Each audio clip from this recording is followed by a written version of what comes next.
I think the Liverpool game is a mouth-watering tie. I think we'll really look forward to it, but we have to put it to bed mentally to focus on the here and now, and that's Birmingham. Swung high into the penalty area, Willemsen on the volley, and it bobbles into the corner, and finally Birmingham City have the opening goal. We're going into the game looking to win the game. We're at home, we're strong at home. Yes, we're a League One team and they're a top Premier League team, but there's always a way. Laid off Willemsen, having his shirt ball on the edge of the area, sets it up for a right-footed shot, and on the follow-up, Stansfield puts it in. We just love the competition here, and we always will, on Talk Sport.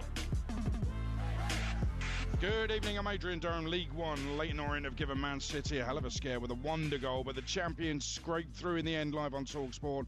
Championship has knocked out Premier League already today, kind of sort of, here as Burnley beat Southampton 1-0 here at St Mary's. So Man United, Fulham, Ipswich, Bournemouth, Burnley, Fulham, Millwall, Man City, all through to round 5. 2 more are currently in extra time. We'll keep you updated with any goals that go in. We've had cup drama. I'm sure we're about to have more. Brighton-Chelsea on TalkSport at 8, but right now it's the team absolutely dominating League One. Birmingham City against Carabao Cup finalists Newcastle United. Kickoff is in just under 15 minutes. Let's look ahead to the game in partnership with Carling. Emirates FA Cup Roundup on Carling. Brilliantly refreshing from the first sip to the last. 18 plus. Always drink responsibly. And a reminder, first of all, of the lineups with your commentator, Sam Matface. Yeah, Birmingham are on an 18-match unbeaten run. They make 3 changes from their last league game. Wright joins Stansfield in attack. Mark Leonard comes in to the team. Willem Williamson, out since the last round against Lincoln, is back on the bench. Paik and Hansen still unavailable. So it's Bailey, Peacock, Farrell in goal. A back 3 of Christoph Clara, Ben Davies and Alex Cochrane in goal. The right back is Livramento, Kraft, Byrne and Target the back 4. Miley, Guimaraes and Longstaff in the middle of the pitch with Willock, Wilson and Asula up front. Interestingly, Adrian, I do know just how much you love your rap music, so I think it's worth telling you that Birmingham rapper JK is performing today before we start, and he's just emerged from one of those sort of roll-on square stages that's just been placed in the over the halfway line, just a couple of centimetres inside the perimeter of the playing surface. The whole place is shrouded in darkness, and there's one spotlight on that main man DJing down in front of us. So they're just trying to whip up the crowd and make it a special atmosphere. Of course, Sam, thanks very much, and I'll have you know, the very best British rap artist came from Birmingham, Matty Hansen, and credit to the nation. Their 90s album, Take This, was never off my turntable, and I revisit it now and then as well. It's absolutely superb. Sam, thanks very much. That was all thanks to Carling. Emirates FA Cup Roundup on TalkSport with Carling, the official beer partner of the Emirates FA Cup. 18 plus, always drink responsibly. Half-time at Twickenham in the big one in the Six Nations. Alfie Reynolds. England 7, France 7 at half-time. France scored first through Louis Biel-Biarré, although they had to wait 30 minutes. Prior to that, both Dupont and Penaud had dropped the ball when it looked like they were destined to score. Will they end up regretting those butchered chances? For England, they had to get through a lot of defensive work, but having gone behind, Ollie Lawrence crossed from close range to level things up. It is a massive second half coming here for England. The half-time score, England 7, France 7. Still no further goals in extra time in the 2 fourth-round ties that started at 3 o'clock. They're ongoing. We'll keep you updated with the goals as they go in, if they go in, and the penalty shootouts if they happen as well. But let's focus on the game that's 10 minutes away. Birmingham against Newcastle in the FA Cup 4th round. Let's get the latest from Betfair. Game day on TalkSport with Betfair. We're paying out winning bets at 90 minutes with 90-minute guarantee. Applies to match odds. 90 market sportsbook exclusive. T's and C's apply. 18 plus. Gambleaware.org. Well, Sam Rossbottom from Betfair. I love this tie because Birmingham are flying. They've got some really good players, and Newcastle have made a lot of changes, which could be a big leveller in this game. Yeah, absolutely. I mean, earlier this week I was speaking to Betfair ambassador Alan Shearer for his exclusive blog, and he was saying that this is definitely a potential banana skin for Newcastle. I mean, the odds at the minute are showing that Newcastle are the favourites. They're 8-11, odds on in those match odds 90 markets to get the job done. And what a great week it could be for them into the League Cup semi-final, and if they win today, progressing through to the next round of the FA Cup. But like Sam Matterface said, Birmingham City are on an unbelievable run at the minute, unbeaten in their last 18. They've won 15 of those. They're 3-1 to create a cup upset today, which isn't I don't think those are ridiculously huge odds for an upset. The draw currently 2-1. That being said, Birmingham are on a great run. They have won just one of their last 15 with Newcastle in all competitions. But if they are going to upset the odds, we've heard about him quite a bit. Jay Stansfield likely to be key. 3 goal involvements in his last 2 games. He's got 14 goals in League One so far. He's flying as well as Birmingham. He's 17-10 to score or assist any time today, and 5-2 to get on the score sheet at any point in this one in 90 minutes. Meanwhile, Callum Wilson, huge. He's back, isn't he, after injury? He gets his first start of the season. 11-8 for him to score any time in the match. And what a story it would be, wouldn't it, for Callum Wilson back after injury getting on the score sheet. But should be a cracker and does have all the hallmarks to what could be a great cup tie. Yeah, I think everybody wishes Callum Wilson well, apart from Birmingham fans right now for the next couple of hours. Sam, thanks very much. That's all thanks to Betfair. 18+, begambleaware.org. Game day on TalkSport with Betfair. We're paying out winning bets at 90 minutes with 90-minute guarantee. Applies to match odds. 90 market sportsbook exclusive. T's and C's apply. 18+. Gambleaware.org. Well, the 2 remaining 4th round ties from 3 o'clock have both gone to penalties. Preston 0, Wickham 0 after extra time. Stoke 3, Cardiff 3 after extra time. The penalty shootouts are going to get underway very shortly. Meantime, let's hear from the 2 managers of this one. Newcastle boss Eddie Howe in a moment. First up, Chris Davis of Birmingham City. We've got to make it really uncomfortable for them. There's, as I'm sure they will testify, there's not many places like St Andrews around when it gets going, and it's a brilliant atmosphere, and we've got to generate that with our performance, and if we can all come together, players and fans, and we can really put the pressure on and make it uncomfortable for them. We did well in both competitions last year. We want to try and go as far as we can in the FA Cup, but we do know this will be a really difficult game. I mean, you look at Birmingham's league form has been very, very strong. A long unbeaten run. Yeah, it's going to be a good test for us. Well, that's Eddie Howe. Before him, Chris Davies. You're listening to FA Cup Game Day live on TalkSport with Carling, the official beer partner of the Emirates FA Cup. 18+. Please drink responsibly. Dean Ashton is at St Andrews for us. Birmingham City, as Sam was telling us, 18-match unbeaten run. After that, they must be feeling invincible, unbeatable right now.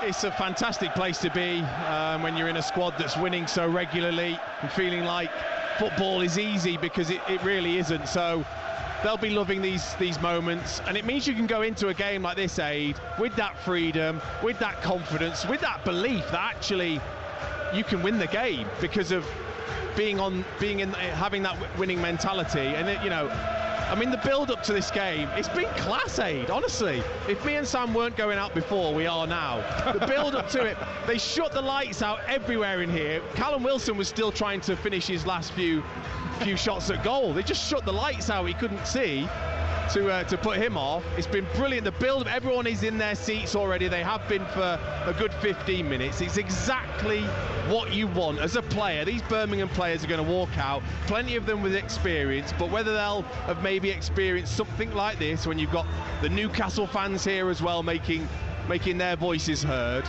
it's just brilliant as a player to be involved in games like this. I hope they're going to turn the lights back on again, though.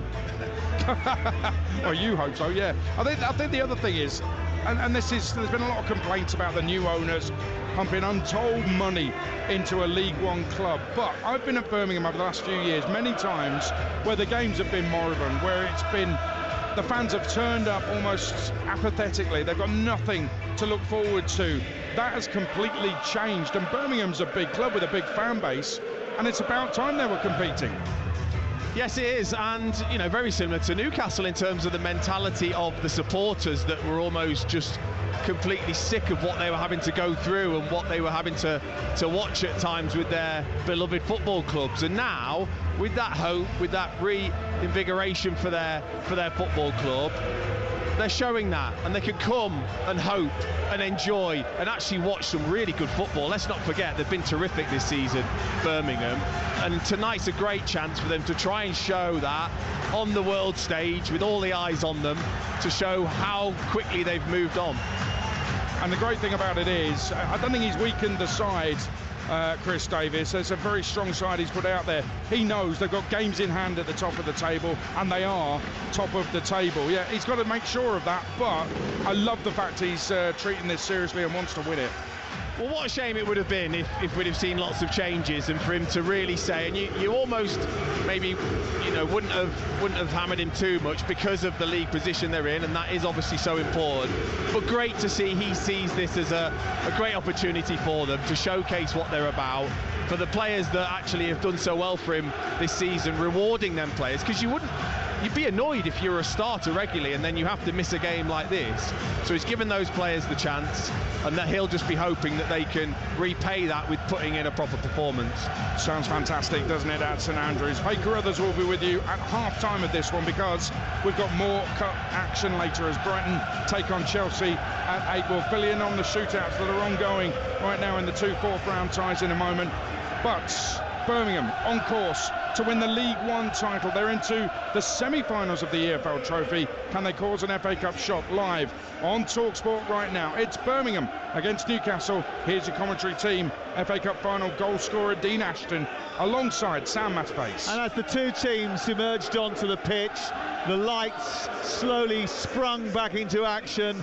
The fire cannons roared into the air, and a hell of a fireworks show was launched from the roof of St Andrews. This is the way they do the FA Cup here nowadays.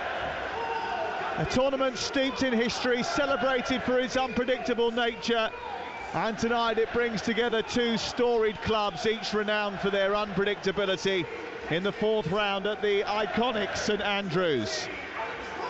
Change inevitable. For so long these two have been yearning for stability, a chance to relish their football again, perhaps even experience a bit of magic. Well, now might be the opportune moment. Birmingham City, the League One leaders, are 18 games unbeaten and heading for an immediate return to the Championship. Newcastle United, Carabao Cup finalists for a second year out of 3, are flying high in the Premier League. Both clubs have a feeling that something is happening. The models are different. A collection of wealthy and famous Americans have swanned into the second city, whereas it's the Saudi PIF fund that have taken over Newcastle United. But the transformation has been done by two bright English managers who have been around the game for a very long time, and finally getting the credit that they deserve.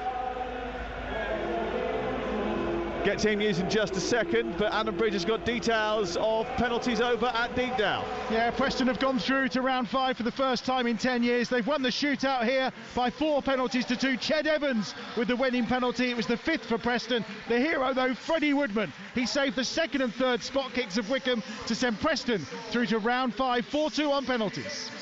And the Stoke and Cardiff game still ongoing in terms of penalties at the moment. We'll keep you updated with that. Could have been a tale of two strikers tonight. Jay Stansfield starts, but Alexander Isak is on the bench this evening for Newcastle. Birmingham 3 changes from their last league game. Newcastle 9 from Wednesday night. Peacock Farrell is the Birmingham goalkeeper. The rest in blue shirts with white shorts and blue socks attacking the goal away to our right. Clara, Davis, Cochrane the back 3. Laird, Iwata, Leonard and Anderson. Wright, Dow and Stansfield in the attack. Dow will float between the midfield and the attack.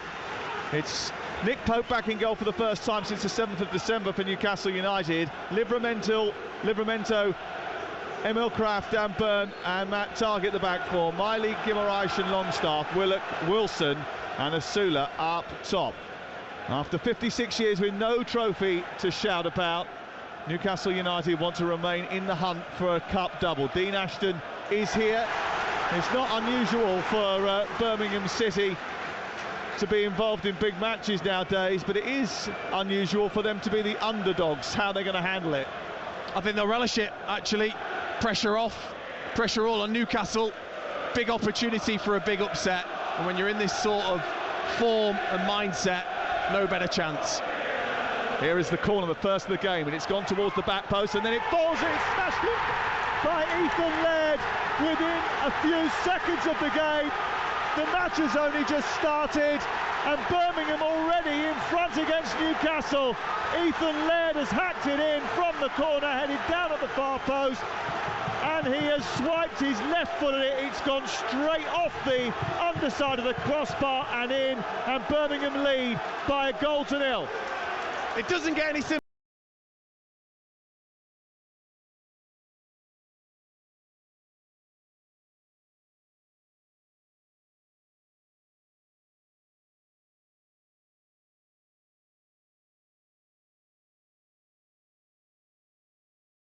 On it, struck it really well. I think it's ricocheted possibly off a defender or off Pope, and then pinged up and into the roof of the net. What a fantastic start from Birmingham. 39 seconds on the clock, and already Birmingham City are in front. Ethan Laird with the goal, his second of the season. It's only his third ever senior goal, but he will remember that all right. Cross on the right-hand side, headed down by Anderson and converted by Ethan Laird, the former Manchester United trainee and Newcastle United, already put on the back foot in the worst possible circumstances. What a return to life back in goal for Newcastle for Nick Pope, who has already conceded after less than a minute of the return from injury. I think also, obviously, plenty of changes for Newcastle. Players that won't have played in match situations very often this season at all. Just that lack of organisation, allowing Anderson to be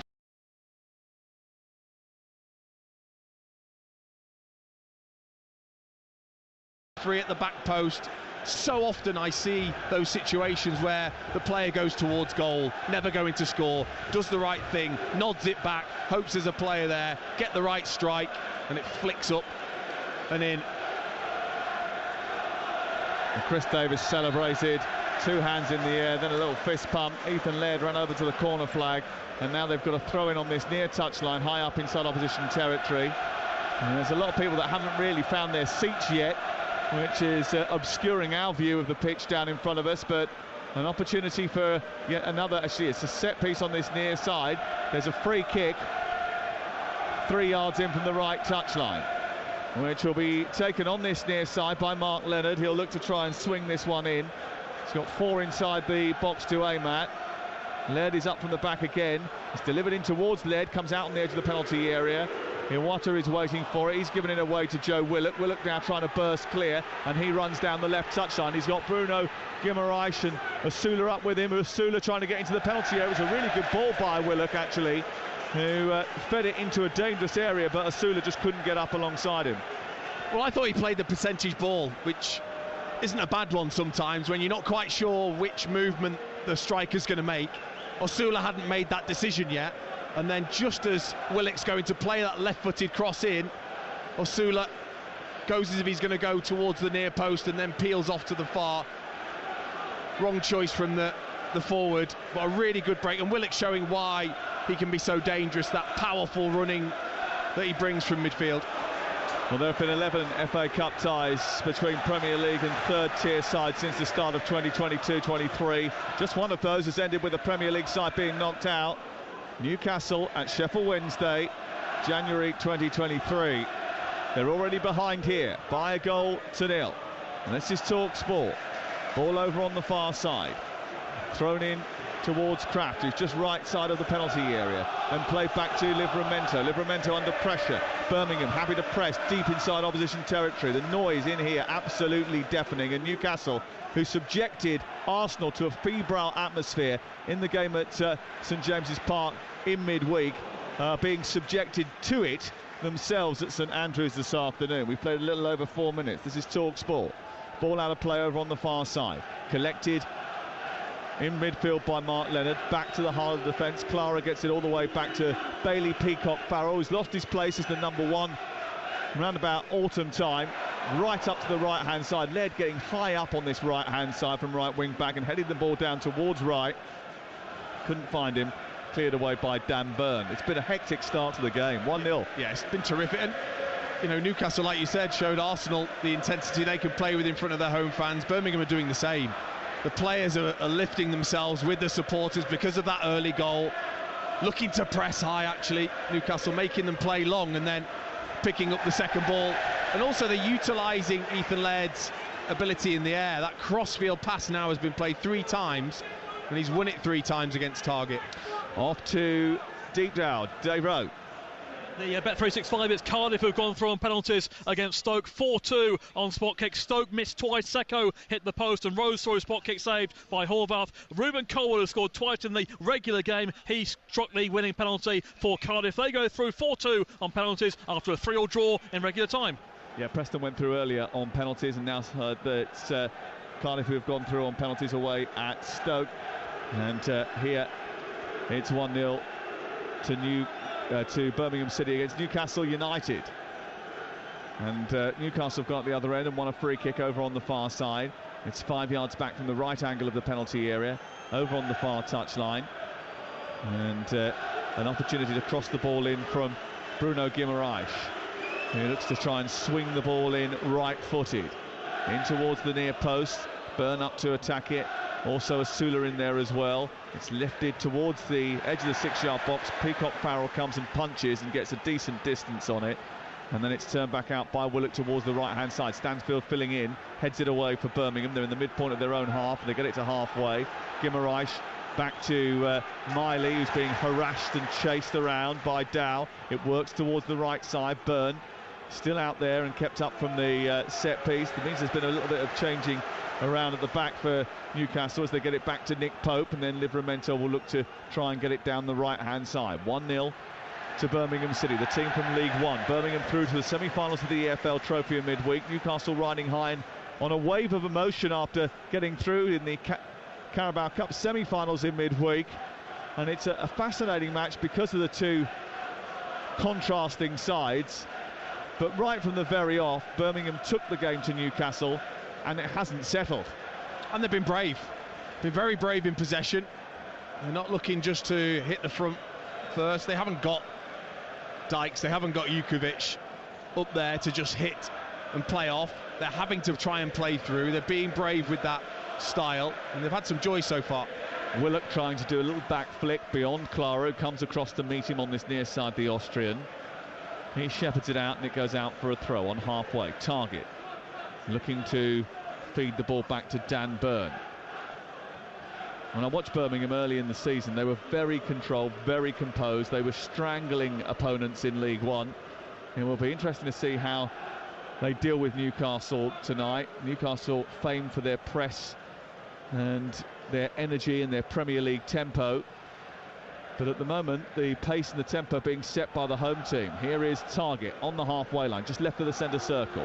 Former Aston Villa player gets a little bit of attention from the Birmingham fans as he plays it on to Willock. Willock edge of the area. Reverse ball wasn't great from Willock. It's cut out by Laird and then further away by Iwata towards the halfway line. Remains 1-0. I think also, there's no doubt when the team sheets arrive that as the Birmingham side, you feel like you have more of a chance. You just do. When those players like Isak and Murphy, Tonali aren't in the side, gives you a boost. It feels like you have a really great chance if you can get off to what is a brilliant start for them. Asula running into a bit of problems, plays it back towards Kraft, gets it back and feeds it infield. It's given to Bruno Guimaraes, but he's immediately surrounded by Iwata and by Wright. They squeeze it out to the left-hand side. Laird comes across and tackles Willock, and it goes out down by the corner flag and away for a throw. This is Talk Sport. Throw-in coming from this left-hand side. Matt Target wants to take it, and he wants numbers to move towards the edge of the penalty area to try and cause a bit more of a problem for Birmingham. It's been a breathless first few minutes of this game. We've nearly played 10 minutes now, and it's been a really good start from the home team.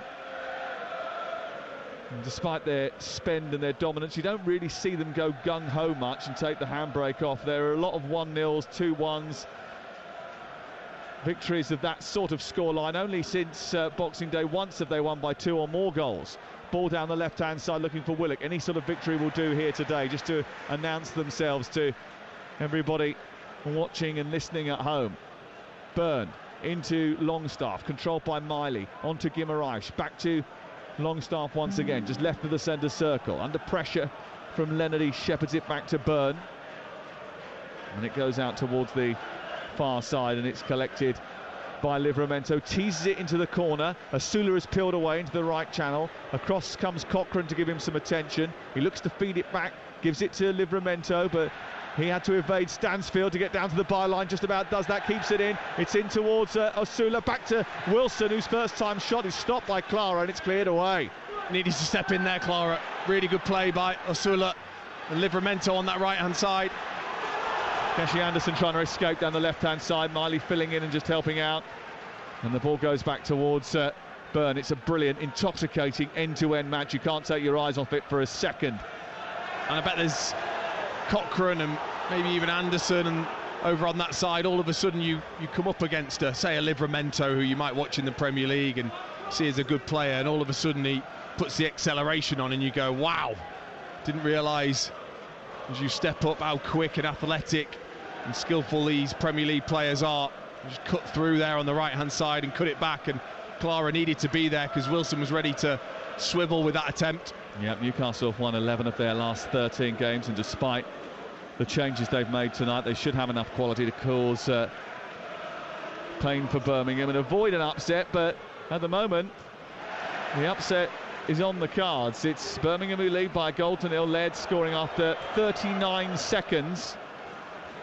They immediately sent the ball forward, went out for a corner. It was delivered to the far post. Anderson got up, headed it down, and Led smashed it, just swiped at it, left-footed. That's his wrong foot, by the way, off the underside of the crossbar and into the net. And it's 1-0 to the League One side. I think because of the personnel that Chris Davis has gone with Wright and Stansfield and Dowell, they're really looking, as soon as that ball goes to Pope, they're looking to pin the two centre-backs, Kraft and Byrne, make it difficult for them to receive, and then looking to win the ball high up if they can. Stop Newcastle at source.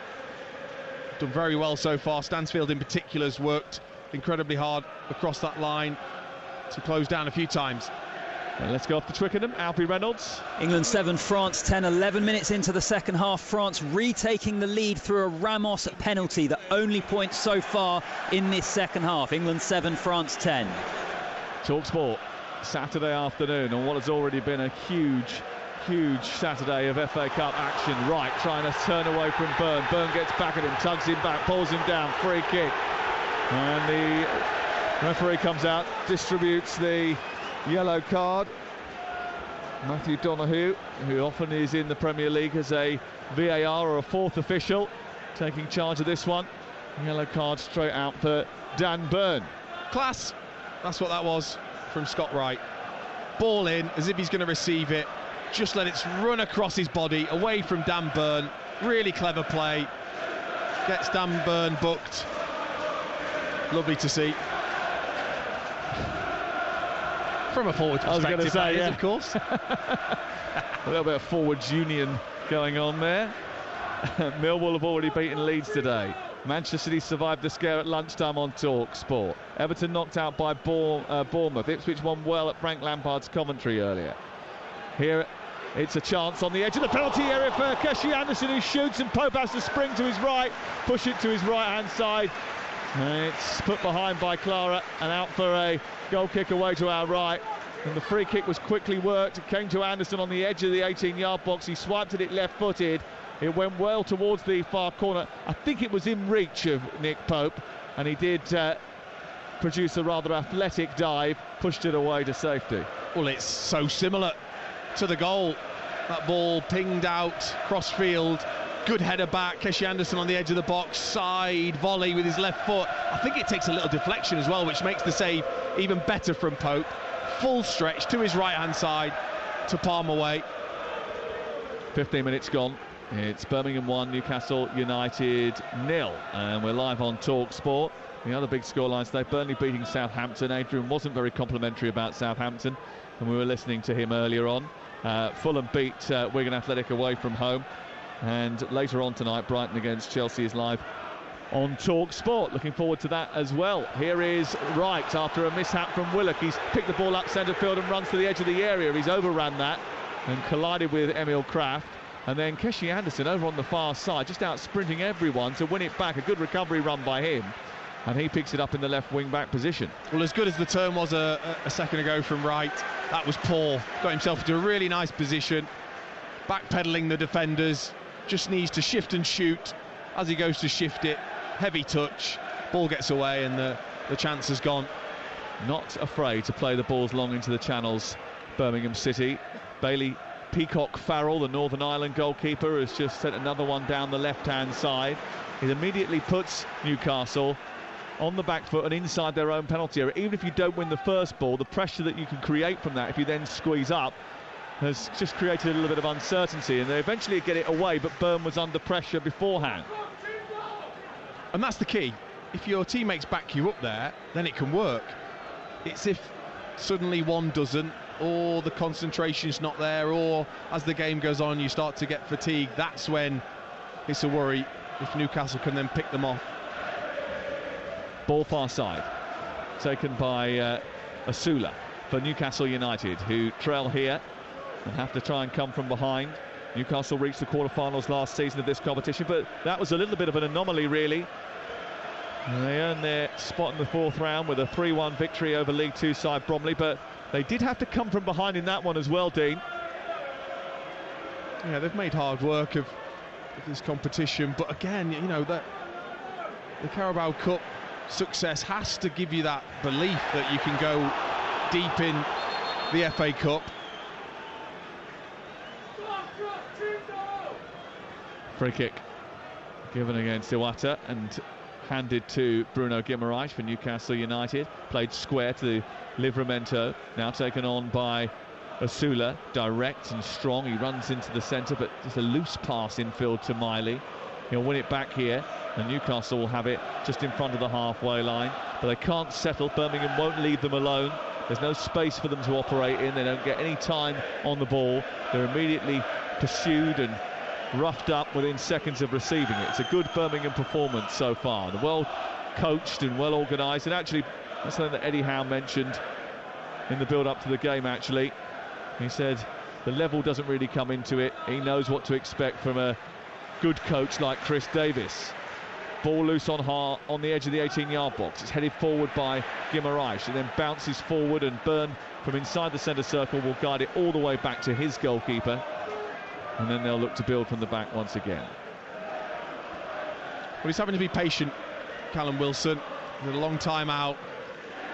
He'll be delighted to be starting the game, but at the moment he's struggling to get into the game. That back three looks incredibly well drilled, squeezing up, making you work hard as a forward to get back on side constantly and check your positioning. What I love about the way that they're set up is that they are a back three essentially, but they're often a back four when the ball's on the other side of the pitch, and Laird will come in and Cochrane will shift across, and the same with Keshi Anderson on the other side of the pitch. They're so fluid and so well versed tactically. Ball comes up towards Willock. He tries to hold it up. It's brushed aside by Stansfield. It pops out for a Newcastle throw just before halfway. Birmingham determined to continue their unbeaten run. They haven't tasted defeat since Shrewsbury turned them over in November, and even that day Birmingham had 80% of the ball, only had 5 shots on target. They were pretty ruthless. They prized possession and believed results would come from building up patiently, but it was a fast start, an in-your-face start from Birmingham that got them in front in this particular fixture. I mean, look, as Newcastle, with the experience they have in their side, even though there's changes, they've got to recognise that Birmingham are going to have this intensity. They're like a new puppy almost, in that you've got to allow them to tire themselves out. They're going to jump at you, they're going to bite you, but you've got to wait until that just dips a fraction. That's when, as a side, you then have to up it to really test them. Of course, it depends on your pain threshold, but when you do have a new puppy and they do give you a nip, sometimes that really hurts. Yeah, it does. Those gnashes are sharp. Over on the far side, the ball picked up by Stansfield. He bounds into opposition territory, leaves it for Anderson. Anderson flicks it up against Longstaff. And then Newcastle win it once again halfway inside their own half. There's lots of mist doing the round here. You can see as the players breathe the vapour from their mouths emerging. It's a cold night in the second city. Here's Wilson trying to turn past his marker, and he's done that well. He's then bundled past Clara. He's got support on the left-hand side from Target. He gets the ball into the box instead. It bobbles through to Asula, far post. Willock is there. He's cleared off the line. Brilliant save by Peacock Farrell to spoon it away, and then it's over the top on the rebound by Willock. What a chance, and what a stop. Or is it? No, it's a goal. It's gone over the line. The referee must have got an indication from the goal decision system, and it took about 4 or 5 seconds, Dean Ashton, but eventually he then stopped as they were getting ready to take, I think, a corner on the far side, and pointed to the centre spot. It's 1-1. Well, even some of the Newcastle fans, they're not particularly celebrating. They're not sure. It's definitely a goal. It's really well played. I mean, Callum Wilson gets so lucky. He gets about 25 deflections off his shin and off the defender's shin to just keep ploughing through 2-3 defenders, but then he puts in a delicious ball. As a forward, he knows where it needs to go, right in behind the defence with his left foot, looking for Willock, looking for Osula. Osula just puts it back into the penalty area. It's a lovely side foot finish from Willock. And Peacock Farrell, I think, trying to get back into position, must have just gone behind his line as he saved it, which was a brilliant save, back where he came from. But then Willock can celebrate when the referee allows him. So the ball was played down the left for Wilson, who did really well. Sent it to the far post. Asula back in. I mean, it looks. You can't tell from the naked eye that it's definitely over the line. So they obviously had to use the goal decision system here. I'm guessing. Well, even so, I can't see whether that's crossed the line or not. It's the linesman on the far side that gives it. The linesman immediately puts his flag up over on the far side, and he gives the goal, Dean. I mean, it happened so fast. How could you tell with the naked eye? I mean, that has been side foot power volleyed towards Peacock Farrell from 4 yards out. The speed in which that hits the goalkeeper's arm, how are you meant to tell?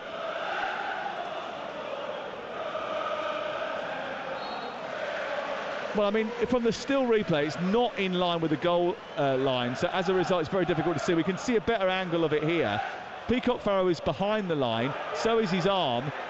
Oh yeah, it does go. It does. I mean, it's literally maybe not even half an inch over the line. But it is. I think it is over the line. Yeah, I mean, Peacock Farrell, as he comes back in towards his goal, he grabs the post and it almost takes him back into his own goal. And then when the strike comes in, he's behind his line.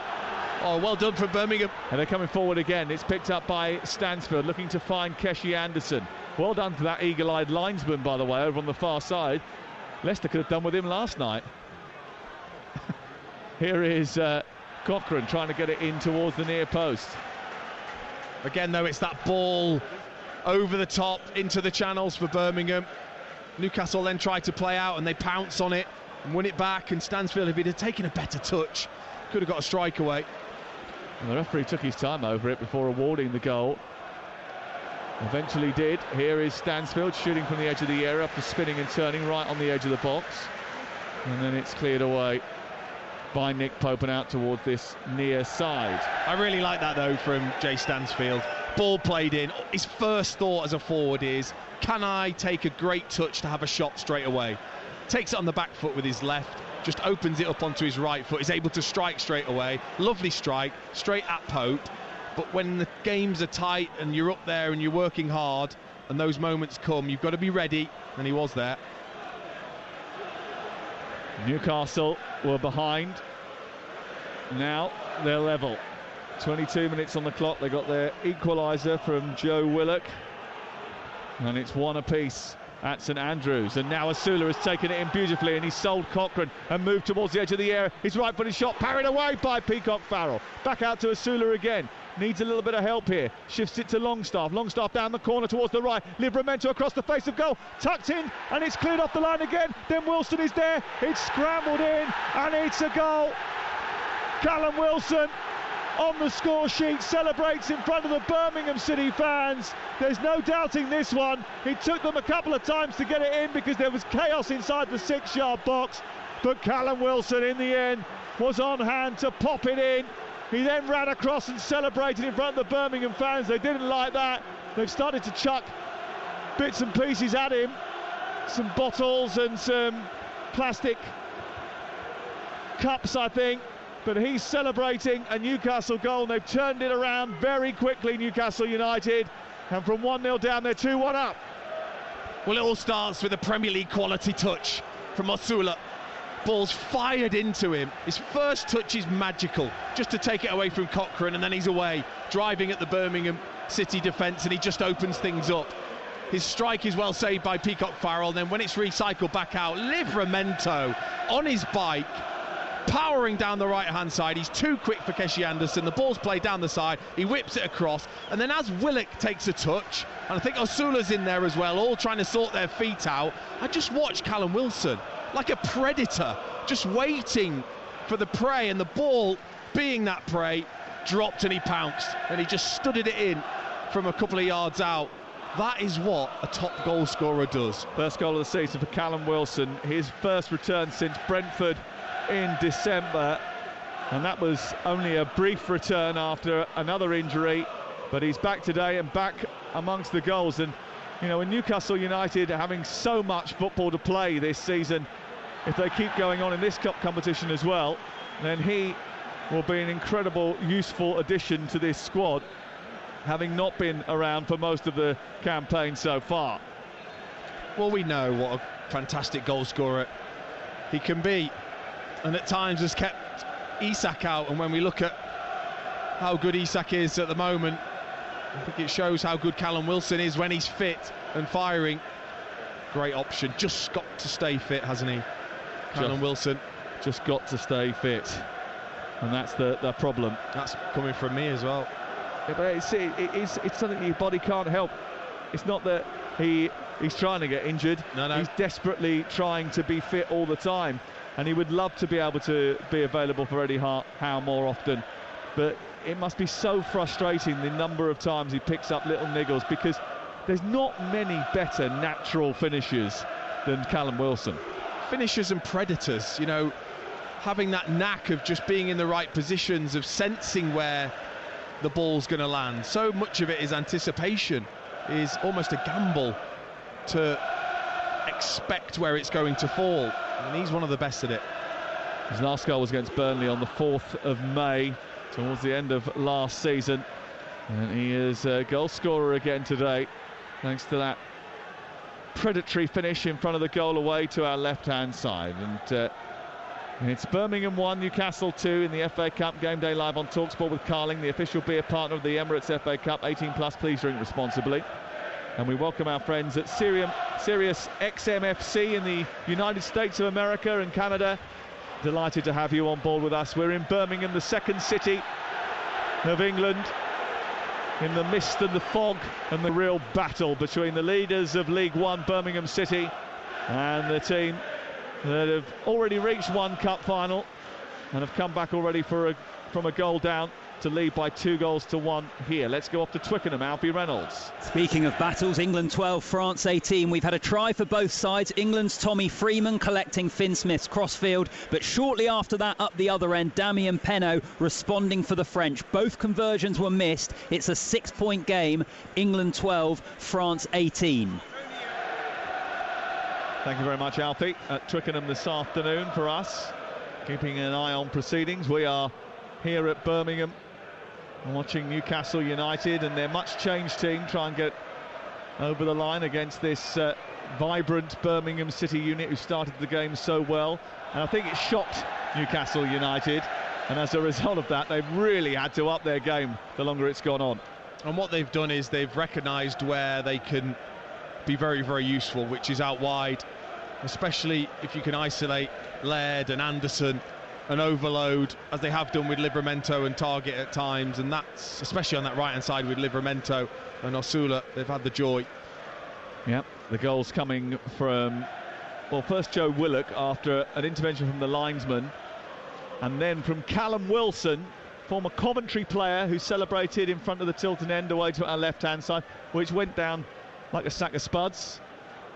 And he got a sack of spuds thrown at him, I think, during that melee. They've cleaned that up now. And we're back underway, and Newcastle have the ball.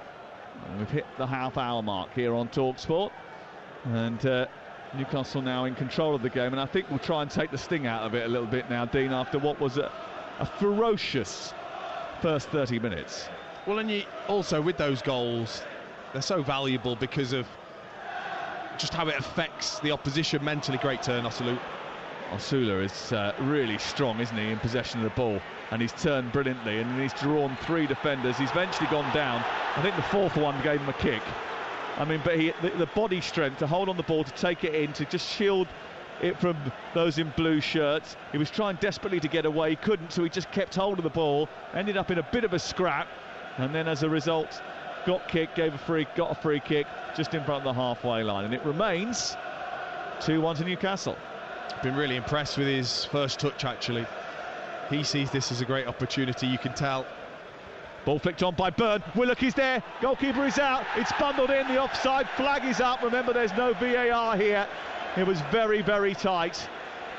And it went beyond Bailey Peacock-Farrell and into the net. The free kick floated in towards the edge of the penalty area. Byrne got up high, flicked it on. Willock was there. Out came the goalkeeper, who was well beaten, but the flag went up over on the far side. And to be honest, after what we saw earlier, we should probably trust that linesman. I think he just strayed. It felt like he was ahead just as Byrne flicks it on, and he was. And I mean, lovely finish up and over the goalkeeper. Here is Mark Leonard nudging it forward. Collecting it is Kieran Dow. Dow plays it out wide. Anderson wriggles away from Livramento. Goes down the left touchline. The fog getting denser now as the cross comes in towards the near post. It's headed away by Stansfield. Past the right-hand upright. What an opportunity that was for Jay Stansfield. In between Kraft and Byrne. The cross came in from Anderson. It was a beauty of a delivery. All he had to do was prod it behind Pope, and he missed the target. Oh, the cross. The cross is absolutely beautiful. As a striker, you can't ask for more. Keshi Anderson, little step over onto his left foot. The ball in is just so good. It's right on the money for Stansfield. And he's just got to nod this in, and it hits his shoulder. That's the issue. It's there just to be powered in with the meat of the forehead. And he just misses it, hits his shoulder, and goes an inch wide. It's a massive, massive chance, and he has to score. Byrne away. That's another big chance for the home team, who started the scoring here today. And Stansfield, you would suggest, will be kicking himself, because he's got 14 goals in 22 games this season. He's a terrific finisher usually, and that was a miss. Here on the right side of Sula, left-footed cross. It's a deep one, it's too deep. Goes right the way through the penalty area and out the other side, and it goes for a goal kick away to our left. Yeah, that'll eat at him. It's a great opportunity, and it's one thing getting your head on it and then missing.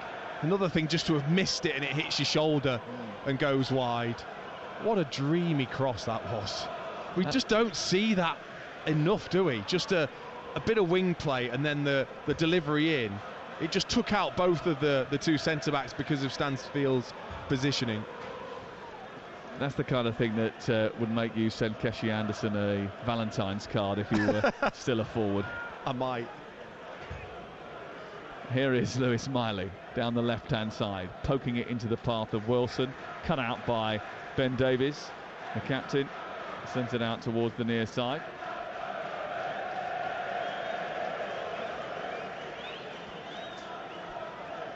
Clara's the captain, isn't he? Yeah, he is.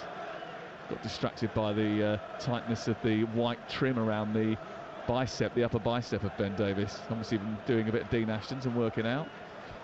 Ball back towards the 18-yard box. It's picked up by Pope across the back edge of the penalty area. Byrne forward now into Target, who's in the left fullback position. He sends it long, taken down by Clara. Clara wins it for Birmingham. They move forward at a little bit of pace. Laird cut out by the defender Target, and then up it goes to Wilson. Wilson trying to career down the left-hand side. It's Willock now who takes over and moves in towards the centre of the Birmingham half. Fees Osula, who twists and turns, tries to get it out of his feet, can't do so. Good defending by Anderson, who's come back in there. He puts it behind, does it? Goes out for a goal kick off Osula, and they just about get away with it. I mean, Willock there, brilliant run down the left-hand side, moving in towards the midpoint of the Birmingham half. He fed Osula. Osula, I mean, he was determined, but so was that Birmingham defence.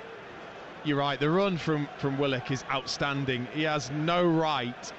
He's crowded out by 4 players, but just the body swerve, the pace, the trickery with his feet on the dribble was just magnificent to then feed Osula. Osula does the right thing. You've just got to say, Clara is outstanding defending, because Osula's cut inside Cochrane and he's looking to strike, and there was the defender just sliding in. Really good defending. Brilliant slide block from Christopher Clara. Let's go off to Twickenham, because there's been a try. TalkSport's Alfie Reynolds. Into the final 10 minutes. England 19, France 18. England lead for the first time in the match. Finn Baxter burrowing over from close range, and Finn Smith stepping up to knock over the conversion. England 19, France 18, 8 minutes to go. That would be some upset if England could see that through at Twickenham tonight. Remember, we've got live boxing for you this evening. Derek Chisora in action. Might be the last time we see him in action. That's tonight on TalkSport. Stick with us. It's after the game between Brighton and Chelsea, which follows this fixture. Here is Wilson, played through the centre. Goalkeeper comes out, gets there just ahead of him, but gives it to Osula. Osula went to strike it from distance, and as he caught it in the end, he took probably a little bit too much time, by which time Peacock Farrell was back in his 6-yard box and ready to catch it rather easily. Yeah, he was back. He dried his gloves on his towel and then got back into position by the time Osula had decided to try and chip him. And then when he tried to chip him, he hit it straight in his midriff. What you're saying is maybe he just took a little bit too much time there. Just a bit. But he has been very good. He's been really lively. Yeah. Osula on that right-hand side. Interesting signing, actually. They picked him up from Sheffield United. And they obviously saw something in him. He's still a young lad. He's only 21 years of age, Danish, under-21 international. Cost 10 million quid in the summer. They didn't do too much business. They haven't done too much business, Newcastle United, but they did bring him in. And they are a little lighter on numbers now than they were even going into January, with the absence of Botman tonight, who's injured again. Hopefully that's not a serious one, but allowing Miggy Almiron to move on and Lloyd Kelly to go off to Juventus, and they haven't brought anybody in. But what they have got is players back fit, which I think that was crucial. You know, and then when he's got a nice rounded squad, as he has now, it means he has got genuine quality to choose from. And that's one of the things he was sort of suggesting to me on Wednesday night, was that the squad is lighter in terms of numbers, but it is full of quality now. Ball collected by Scott Wright. Tries to turn it infield. Comes back out towards the edge of the penalty area. Iwata then sends it wide. Keshi Anderson tries to take on Livramento, plays a reverse ball. Iwata's got round the back, pulls it in, right with a finish, but he didn't catch it. He sent it straight at Pope. All right, really should have popped that straight past Nick Pope. It was a beautiful Birmingham move, intricate football, opened up the Newcastle defence. It was rolled back to just inside the area for Scott Wright. He opened up his body, but his contact just didn't have enough venom. Well, you can't say they haven't had the chances. It's another wonderful opportunity. Keshi Anderson does brilliantly on the left-hand side, just to fake to cross and then reverse it into Iwata, who picks out Wright. And it's just a really soft side foot. It's so easy for Pope in the end. Anderson again terrorising Newcastle down that left-hand side. Shepherded out towards the far side. A cross by Dow towards the far post. Laird was looking for it. Comes back to Iwata! Oh! Pick that one out! Running onto it on the edge of the 18-yard box. A first-time volley into the top corner. That's an absolute seismic missile from the boot of the Japanese. It went in at the near post corner beyond Nick Pope, Birmingham level, and that is a belter. That is special. That's a stunner. What a wonderful strike this is from Iwata. The ball played deep towards Ethan Laird, who was trying to make that run in behind Target. It was headed out by Matt Target just outside the area. Iwata reacted quick enough, but just waited for the ball to bounce perfectly and rip his laces right through the back of the ball. He can't strike it any better. It is past Pope before he's even taken a step to his left and got his glove up in the air.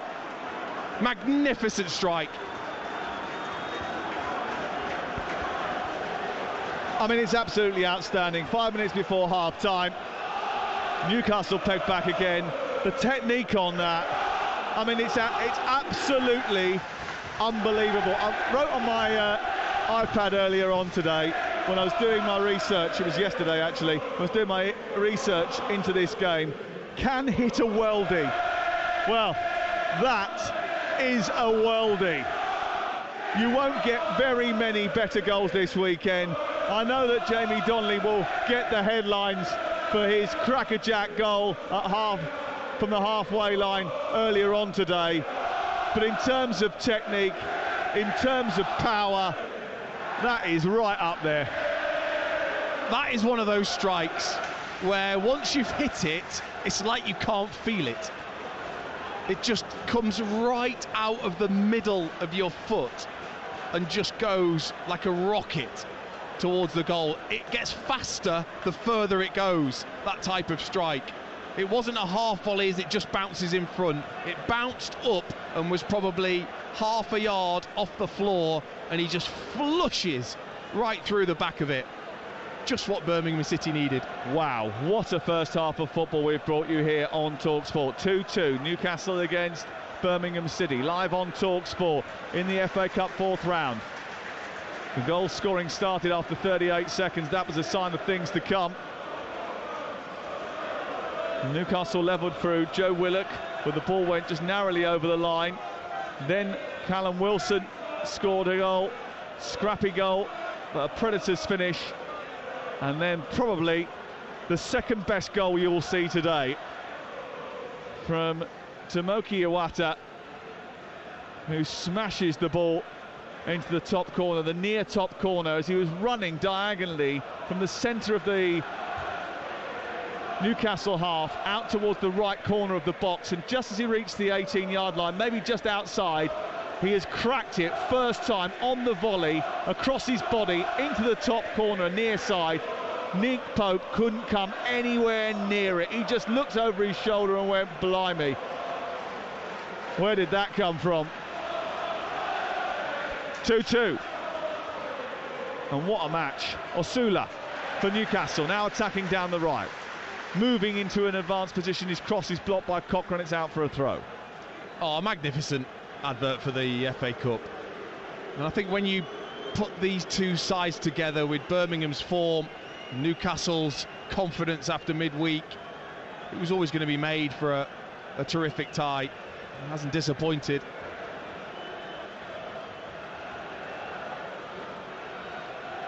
What you don't want, though, from Birmingham is just to think that you've done the job and that you're happy with what you've got so far. Got to try and keep going. There's a corner here. It's 2-2. There's a massive try at Twickenham. TalkSport's Alfie Reynolds. Massive try for England. France had retaken the lead, but with 30 seconds to go, Elliot Daly has just crossed to the right-hand side of the uprights. It's England 24, France 25, and Finn Smith is lining up a kick which may well give England victory here against France. It would be a huge result for this team, for Steve Borthwick's England regime. What a moment. Finn Smith is waiting, taking his time for the clock to tick down into the red. England 24, France 25. We'll tell you whether or not he makes it in just a second, but we've got a corner here at St Andrews. Bit of pushing and shoving inside the box. Cochrane involved in that with Dan Byrne. There's a bit of a mismatch in terms of size.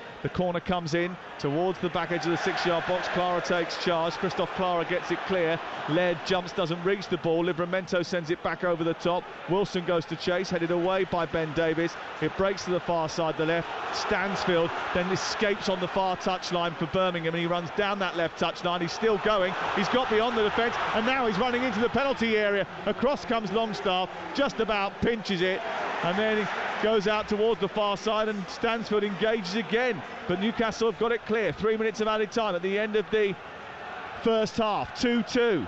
Ball sent over the top, and Osula went to try and chase it, couldn't reach it, goes out of play, and it's away and out for a throwing down in the left fullback position. Full time at Twickenham, and England have won. Alfie Reynolds. Unbelievable at Twickenham. England 26, France 25. The late Elliot Daly try with the conversion from Finn Smith sees England win against the heavily favoured France. Their Six Nations campaign is up and running. What a win for Steve Borthwick's side. Full-time score, England 26, France 25. And what a story that is. On a weekend of huge stories in the FA Cup and beyond. And all the big stories discussed with Sean Custis and Henry Winter on Sunday edition tomorrow morning, 9 o'clock. Really good way to sort of get your football fix and a roundup of all the big action. There's certainly a little bit of a issue flaring up over on the far side, and Asula has got into a tangle. He wasn't happy about it, got up, there was a push and a shove, and 4 or 5 players got involved, and there was a bit of a head-to-head between Stansfield and Asula. Anderson had to go in, Ben Davies got involved, Bruno Guimaraes dragged Asula away. The referee in the end just waited for them all to come apart before he thought about even taking action. Yeah, well hard, lads, well done. It's just pathetic, isn't it? Why as players do we do this sort of thing? There's absolutely nothing involved in this other than a decent tackle on the far side, grabbing a bit of shirt, they both get up, face to face, someone says something, everyone has to get involved, the referee then has to sort it out. Yeah, it's going to be Anderson and Asula that end up with yellow cards at the end of it all, which I think both of them can probably accept were quite unnecessary. Anyway, well, that is how it is. And we have a free kick with just mere seconds to go at the end of the first half. Newcastle United came from behind. They were leading. It's now 2-2. And it's been a terrific, terrific match. Really has been a terrific match. Free kick taken by Guimaraes, sent down the right, looking for Wilson. He's not going to catch that. Goes straight out of play. Slides out of play. Goes out for a goal kick away to our left. And it is going to be a goal kick. There's a rogue blue balloon that's just come out of the Tilton end away to our left. And Bailey Peacock-Farrell does the rather sort of killjoy thing and pops it. But that is the end of the first half. There's no popping the balloon of that first 45 minutes because it has been a spectacular celebration of FA Cup football. There might well be a whole division between them in the pyramid, but there's absolutely nothing to separate them at the break. Birmingham and Newcastle 2 apiece. Laird and Iwata, which is an absolutely stunning goal, by the way, for Birmingham. And Newcastle United through Willock and Wilson mean that at half-time it is Birmingham 2, Newcastle United 2. First 45 minutes of football. Faye Carruthers with you here live from the Amex ahead of our 8 p.m. FA Cup 4th round match on TalkSport as Brighton host Chelsea. And if it's anything like the other games we've brought you this afternoon, then we're in for an absolute treat. Thanks very much to Adrian Durham for his brilliant coverage throughout the day. 2-2 between Birmingham and Newcastle at St Andrews at half-time. But I tell you what, Dean Ashton, the League One leaders Birmingham, so in this tie. What a goal that was. in the press box here at the Amex, everybody in the press room eating their pies ahead of this game kicking off at 8 o'clock gasped and applauded. It was such a cracking goal. That was mega, Faye, that half, honestly. It was just terrific, and topped off with that goal from Iwata. You're right, stunning strike. The game had kind of gone into a little bit of a lull with Birmingham probing, and then that just exploded. St Andrews once again at the end of what had been a terrific half, where basically both teams had just slugged it out with real energy and quality. I mean, if you look at the stats, how often do we see this, where Birmingham have had 6 shots with 5 on target and Newcastle have had 7 with 5 on target? The quality's been there with the intensity of this tie as well. Yeah, amazing from Ethan Laird. That volley in the first minute of the game from a corner. It took a bit of a deflection to befuddle Nick Pope a little bit, but Birmingham straight out of the blocks, but Newcastle didn't panic.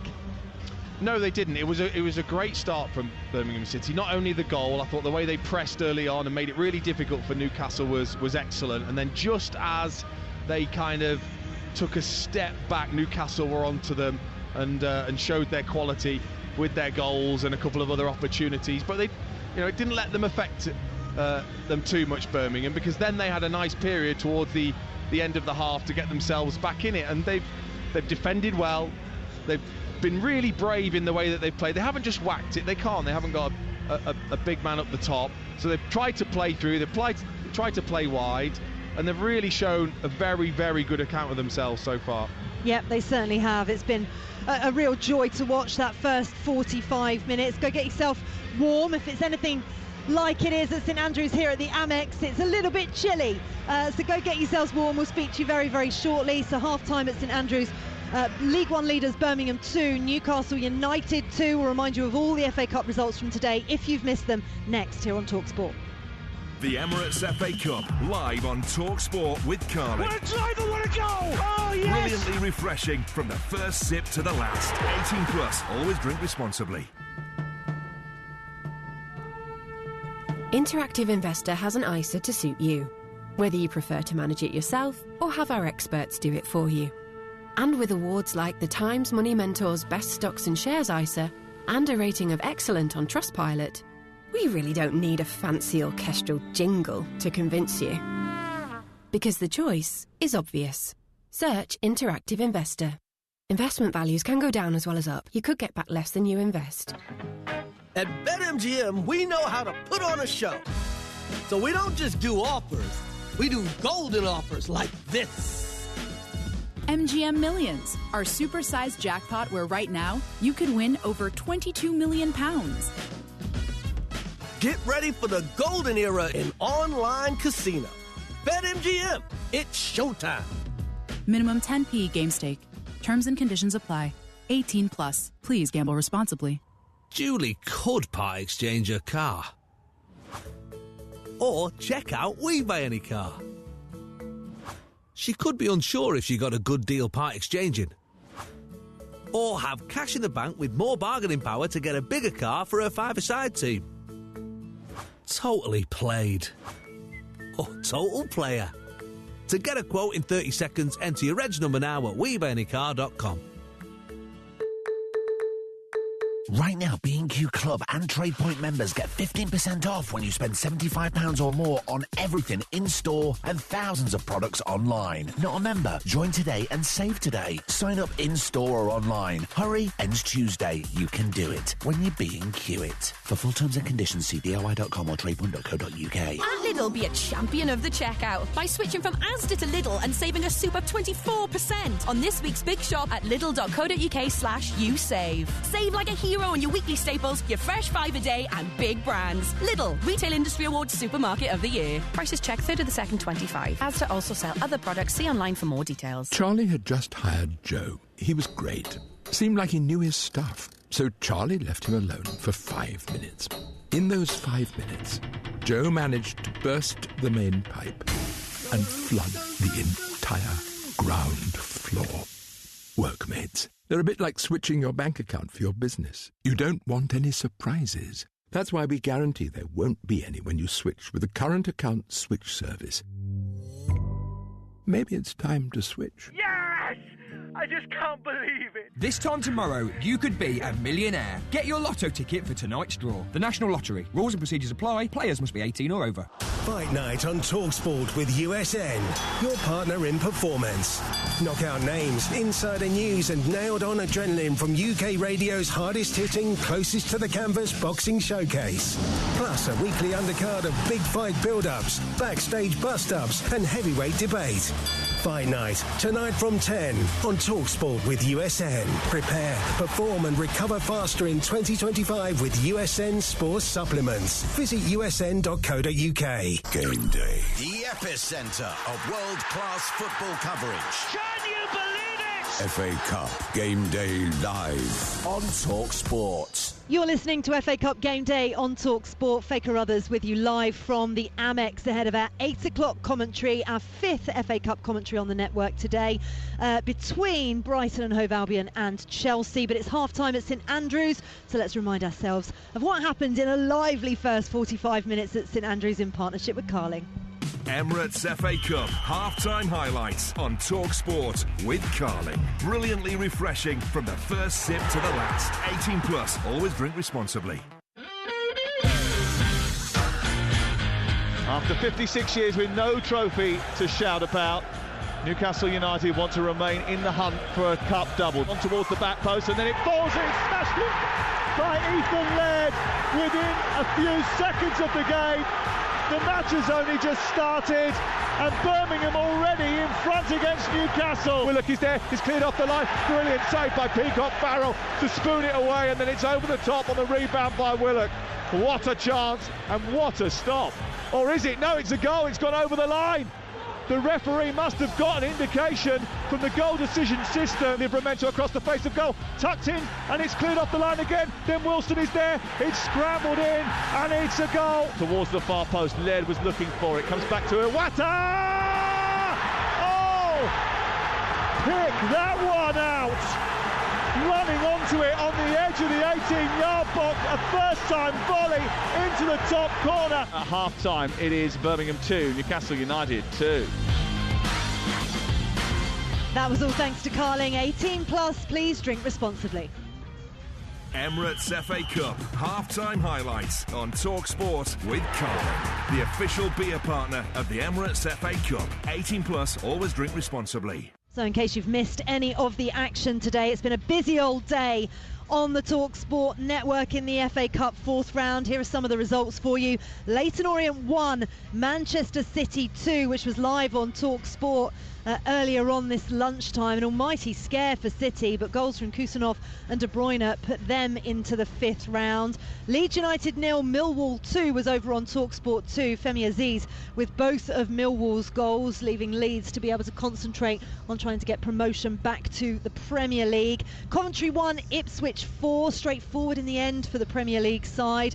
Preston 0, Wickham 1. Preston won that one in the end, 4-2 on penalties. Stoke 3, Cardiff 3. What a game at the Bet365, but Cardiff ended up going on and winning it 4-2 on penalties. Ruben Colwill with the decisive kick in the end. Oh, things go from bad to worse for Southampton. Southampton 0, Burnley 1. Marcus Edwards on debut off the bench, signed on loan from Sporting Lisbon on deadline day and scored for Burnley. It's their 10th consecutive clean sheet as well. Everton 0, Bournemouth 2. That was live on TalkSport 2 earlier on. Antoine Semenyo and Daniel Jebison with the goals there. Wigan 1, Fulham 2, Rodrigo Muniz with both goals for Fulham. A reminder that the 5th round draw takes place on Monday at 7:10. So Manchester United, Manchester City, Millwall, Ipswich, Preston, Cardiff, Burnley, Bournemouth and Fulham into the draw so far. Can League One leaders Birmingham book their place in the 5th round as well? At half-time, it's 2-2 between them and Newcastle United. Joe Willock and Callum Wilson had turned things around for Newcastle after Ethan Laird had opened the scoring, but it was an absolute stunning goal from Iwata that has got Birmingham back into this game. A fascinating first 45 minutes. Looking forward very much to the second half. Plus a reminder as well, I mean, as if the football's not been thrilling enough, the rugby at Twickenham was absolutely sensational.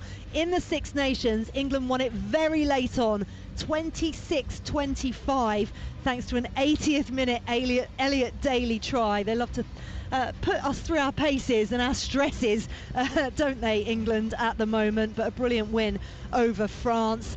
When we're done here at 7:45, just a reminder for you, provided that we don't go to extra time or penalties, we're going to move swiftly on to live coverage on the TalkSport network. An 8 p.m. kickoff live here from the Amex with Alex Crook and Troy Deeney calling the action between Brighton and Chelsea. And a reminder, tomorrow as well, we've got 3 FA Cup 4th round ties to bring you.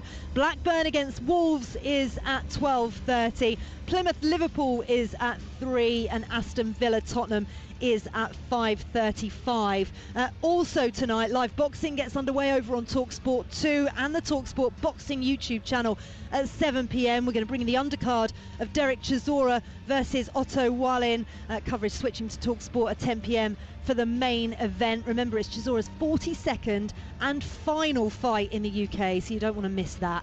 But let's get some more reaction to today's FA Cup action, shall we? Because it might have gone down as a Stefan Ortega own goal in the end, but all the credit has to go the way of Jamie Donnelly for Leyton Orient's opening goal against Manchester City. It was an absolute beaut.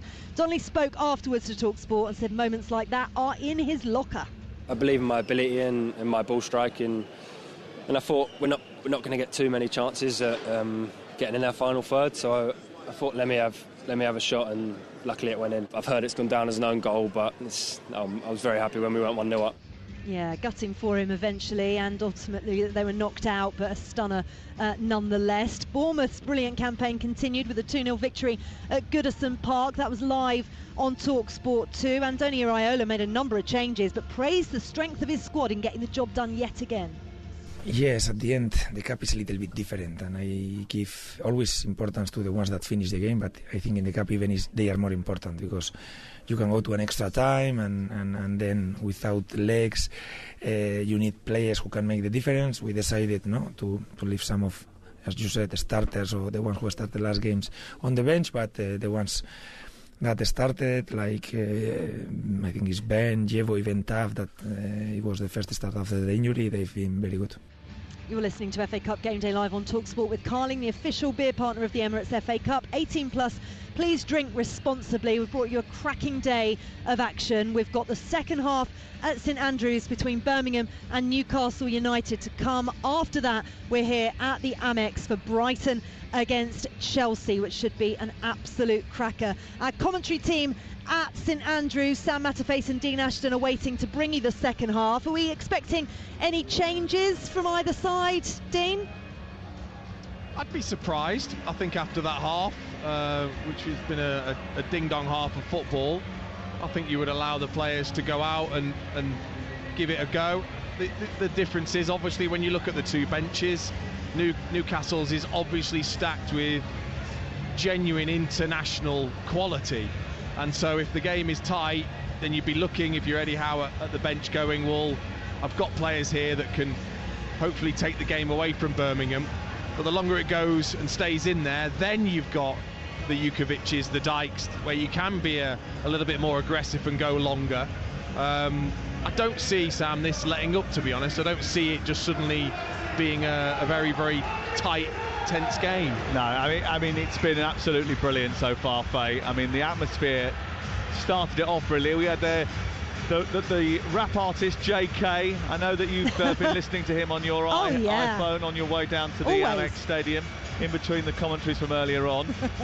But after he'd finished, we had this unbelievable light show. We had fireworks, we had fire cannons, we had the lights turned off. And when I say the lights turned off, you know what it's like when you get to a ground and they turn off the main floodlights? No. They turned off every single light inside this stadium for the arrival of JK. Wow. And then they brought the players out to the fire cannons, they had the fireworks or whatever, and that just set the night off really. And since then it's just been unrelenting. The noise has been brilliant. We are going to get a change actually at the start of the second half, and I think Bruno Guimaraes is going to come off and going to be replaced by Tonali. It's almost as if they've done a bit of a job share. I love that. They're bringing a bit of the NFL glitz and glamour, aren't they? Which of course we'll bring you at TalkSport tomorrow night as well. It's been a ding-dong of a first half, but who's going to ring the victory bell? Let's find out with Dean Ashton and TalkSport's chief commentator Sam Matterface. Thank you very much. Appreciate that, Faye. Yes, welcome back to St Andrews. Sandro Tonali is on. Guimaraes is off for the start of the second half here, as Newcastle look to try and assert their authority on the game again. Just to clear up one thing, there is no goal decision system in use here. The infrastructure remains, because in the Championship Birmingham obviously had to have it. They can't use it in League One because not everyone's got it, but it's not available to them today. So that goal was given by the eagle-eyed linesman, as we thought it was when we saw him flag over on the far side. But I wonder if that had been a bit more controversial had it have been the winning goal, which of course now it won't be. Either way, it's been a bright first 45 minutes, and we would love to see the same. The first game between Birmingham and Newcastle for almost 8 years. It's certainly been worth the wait. These sides met 4 times back in 2016-17. Newcastle won 3-1 in the third round of the FA Cup. That was a replay. They won 4-1 in the league, but they drew twice here.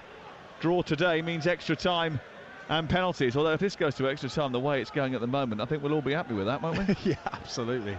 Absolutely. I think it's for Newcastle, I think, to come out and exert their authority, I think, on the game. You know, Birmingham had a really good run at them in that first half. I think Eddie Howe will have spoken to the players and talked about more control in this half for them on the ball. Good crossfield ball out to the far side, and Targett, who nudges it down into the left wing position where waiting for it was Joe Willock. He shuffles it back to halfway. Newcastle in those black and white striped jerseys have the ball, with Birmingham camped in their own half. Blue shirts, white shorts, blue socks in the mist here at St Andrews, the home of Birmingham City. Ball played infield towards Willock again from Targett, who spins away from right, gets down the left edge of the penalty area. Miley inside the box tries to turn away from a couple of challenges. One of those is from Owatu, who scored that super goal. And then it's clipped out to the far touchline, where it's retrieved again by Longstaff. Into Miley. Miley again, infield. Mistake by Longstaff. That's going to run kindly for Stansfield, and a chance to escape for Birmingham and get the ball up the field. It's played against the Newcastle defender, Tonali, who got back and blocked it, and then it's turned over very quickly, and now it's with Wilson over on the far side. Turns it back infield. Newcastle trying to exert their authority, and they add a bit of pressure onto that Birmingham backline at the start of the second half. Birmingham with Peacock, Farrell in goal, Clara, Davis and Cochran the back three, Laird, Iwata, Leonard and Keshi Anderson, who's been booked in the first half. Kieran Dow playing as the 10 with Wright and Stansfield just ahead of him, and it really is just ahead of him as well. Very well organised Birmingham City team.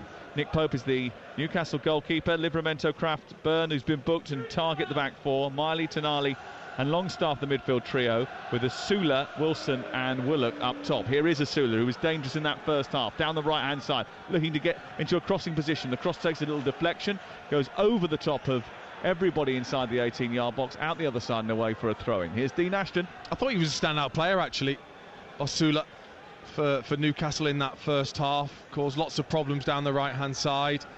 You can tell still a little bit raw, got a lot to improve still. Good touch by Wilson into Longstaff inside the area, and he brought it down. And the referee gave himself some time, Matt Donoghue. I think he felt, as did most of those of a Birmingham persuasion, that there was a little nick off a hand there. And it's eventually given as a free kick just inside the box away to our right. It's a healthy contingent from Newcastle away to our right-hand side in the Jill Merrick stand. And it's a goal kick,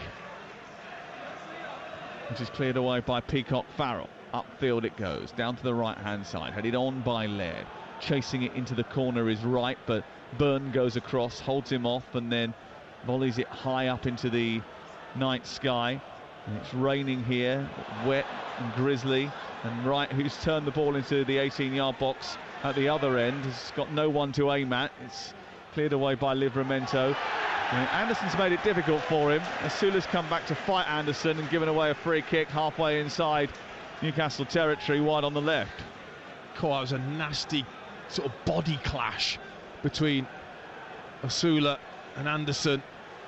Almost rib to rib, the pair of them. Anderson still down holding that rib, and Asula's felt it as well. You know what that reminded me of a little bit? I don't know if you saw it last week, the game between Everton and Leicester, the Yannick Vestergaard challenge in the penalty area that was seen as normal contact.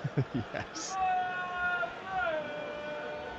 Dow about to take this free kick from the near side. He's a good set-piece deliverer.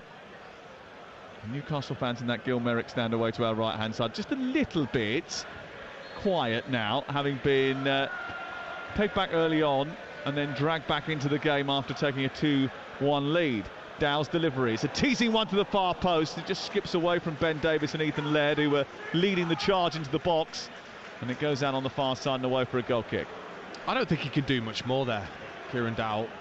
Such a fantastic teasing delivery in behind the Newcastle defence. You just need a Birmingham player there to have got away from his marker and almost fly at it with their head. with a zippy surface. Can be difficult though with these conditions, that drizzly rain and the surface. You think you've got it and then it just skips off and it's away from you. Kieran Dow, who's on loan from Rangers until the end of the season. Everton fan who grew up idolising Mikel Arteta. Bet he wasn't happy with Eddie Howe after Wednesday night. What performance that was from Newcastle. This one, a real test for them. They made 9 changes going into the game, and then they switched out one of those who they kept in the team, Guimaraes, at half-time. Ball elevated out towards the far side. It's a good ball into the path of Willock. Willock now trying to tease his way into the box. Very misty and murky here at St Andrews now. That fog had really descended over on the far side, and it's not helped by the drizzly rain in terms of being caught under the floodlights. It's made that far corner of the pitch, especially over to our right, a little bit difficult to sort of garner exactly what's happening. They've given away a free kick in the right full-back position. Willock the guilty party, and it's going to be a Birmingham City ball. Birmingham have won only one of their last 15 meetings with Newcastle United. That was 5-1 away in this competition 18 years ago. And they are winless in 10 meetings with Premier League sides in the FA Cup. But Newcastle pretty ripe for an upset as top flight sides go. Newcastle have been eliminated by teams from a lower division in the FA Cup 32 times. Only Everton have done so more in the competition's history.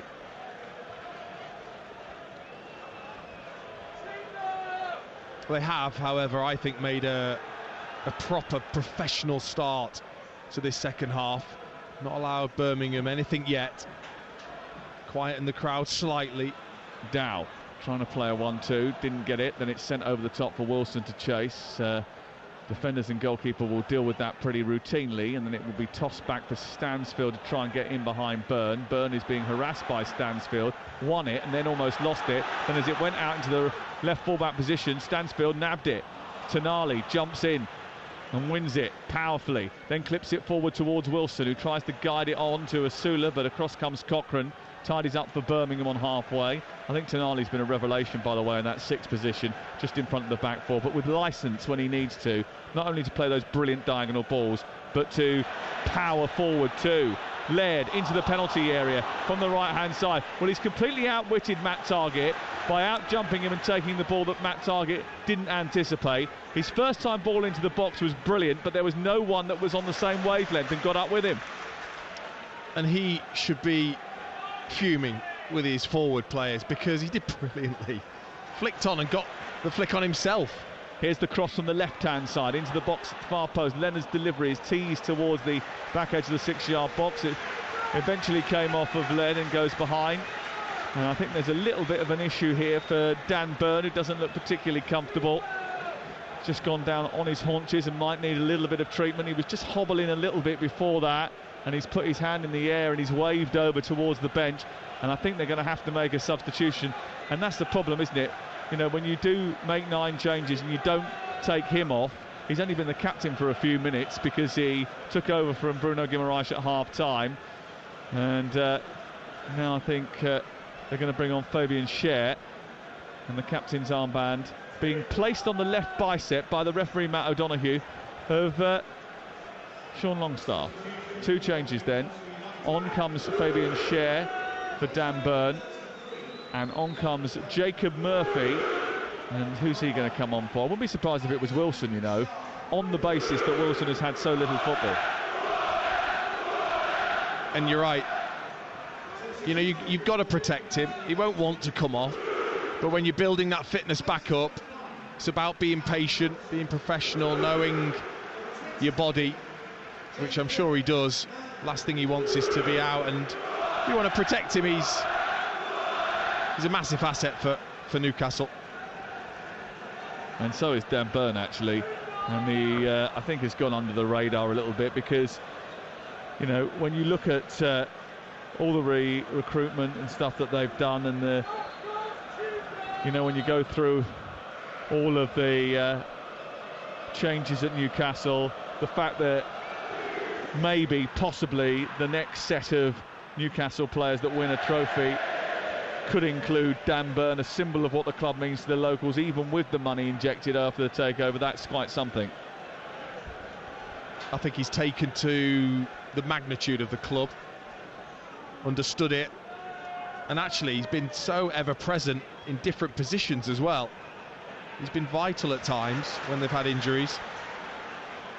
Now he's off now, and he will have to get some treatment of his own. Jacob Murphy is on, and Murphy's come out towards the right-hand side. Asula has gone as the point man, as the lead striker now. It's 2-2. You're listening to Talk Sport. And we can get team news from Brighton, where Alex Crook is waiting for us. And Nicholas Jackson not in the Chelsea squad due to that hamstring injury suffered against West Ham on Monday. Reece James also absent as the visitors make 6 changes. Sanchez is back in goal. Gusto, Chalobah, Dewsbury Hall, Neto and Nkunku also come in. Just one change for Brighton from the 7-0 drumming at Forest as Carlos Baliba returns from injury to replace João Pedro. Big problem here for Birmingham City over on the far touchline. Leonard has gone down, and I don't know if he went down off the ball there, but I think they just almost possibly a shin clash with Lewis Miley as he's gone sliding in.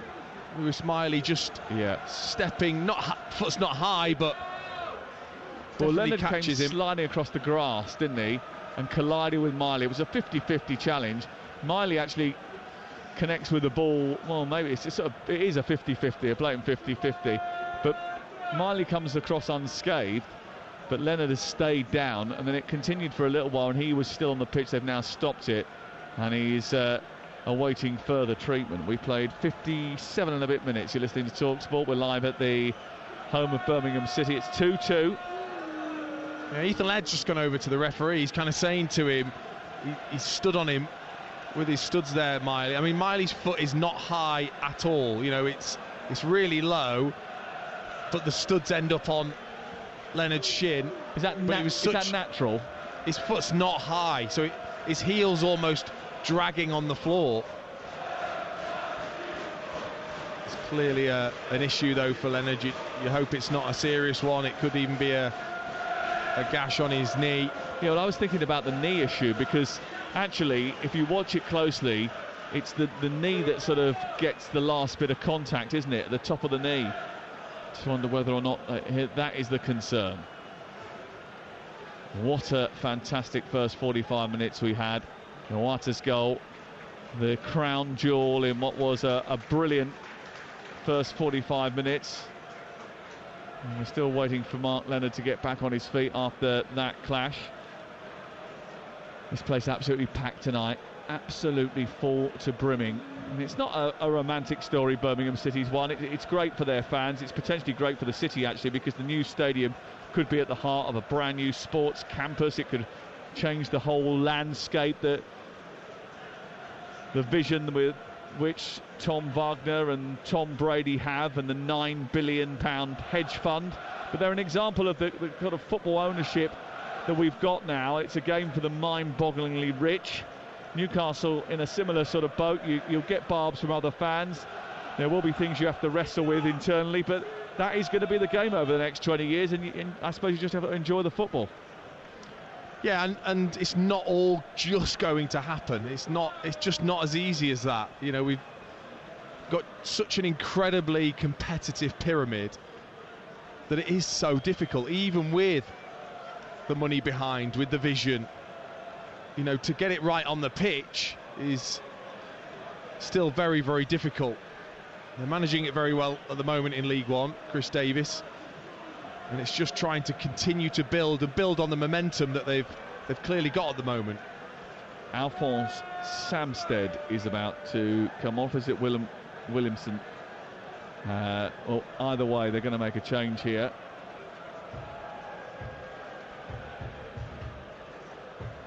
I think it will be Williamson eventually who comes on. It'll be good to see him again, because I'll tell you what, he's a good little player. I like the look of him when I saw him earlier in the season down at Sutton, and in a few of the other Birmingham games in which I've seen. Came from Go Ahead Eagles, a playmaker. Scored the winner in round 1 against Sutton. Missed the last six games through injury. And I tell you what, you do worry about how long Mark Leonard is going to miss now, because he is still not off the pitch, still receiving treatment. And the players now starting to play little triangles with balls around the pitch just to keep themselves warm, because the temperature's dropped and there's no sign that he is going to be removed from the pitch anytime soon. So there's a significant delay here. I don't know how many times you've been to St Andrews this season, but they have had some shindigs here, you know. I've not been here since 2001. Have you not? Well, it has changed a little bit since then, just a little bit. David Beckham, Tom Brady, Ryan Reynolds, Rob McElhenney were all in the posh seats just over on that far side opposite us when they played Wrexham in the battle of the celeb teams. I mean, with all due respect to Dean Ashton and Eddie Howe, there was a little bit more glitz and glamour here that night, just a little bit. Since beating Wrexham in the Hollywood Bowl, as it became known, Birmingham have cruised further ahead at the top of League One. They have an 8-point lead over third place Wrexham with 2 games in hand. But they are going to lose Mark Leonard here, who is now being lifted into the air and taken off on a stretcher by 6 stretcher bearers walking towards the near touchline. We do wish him the best. And it is going to be Willemsen who comes on the Icelandic international. 22 starts this season. This is appearance number 26.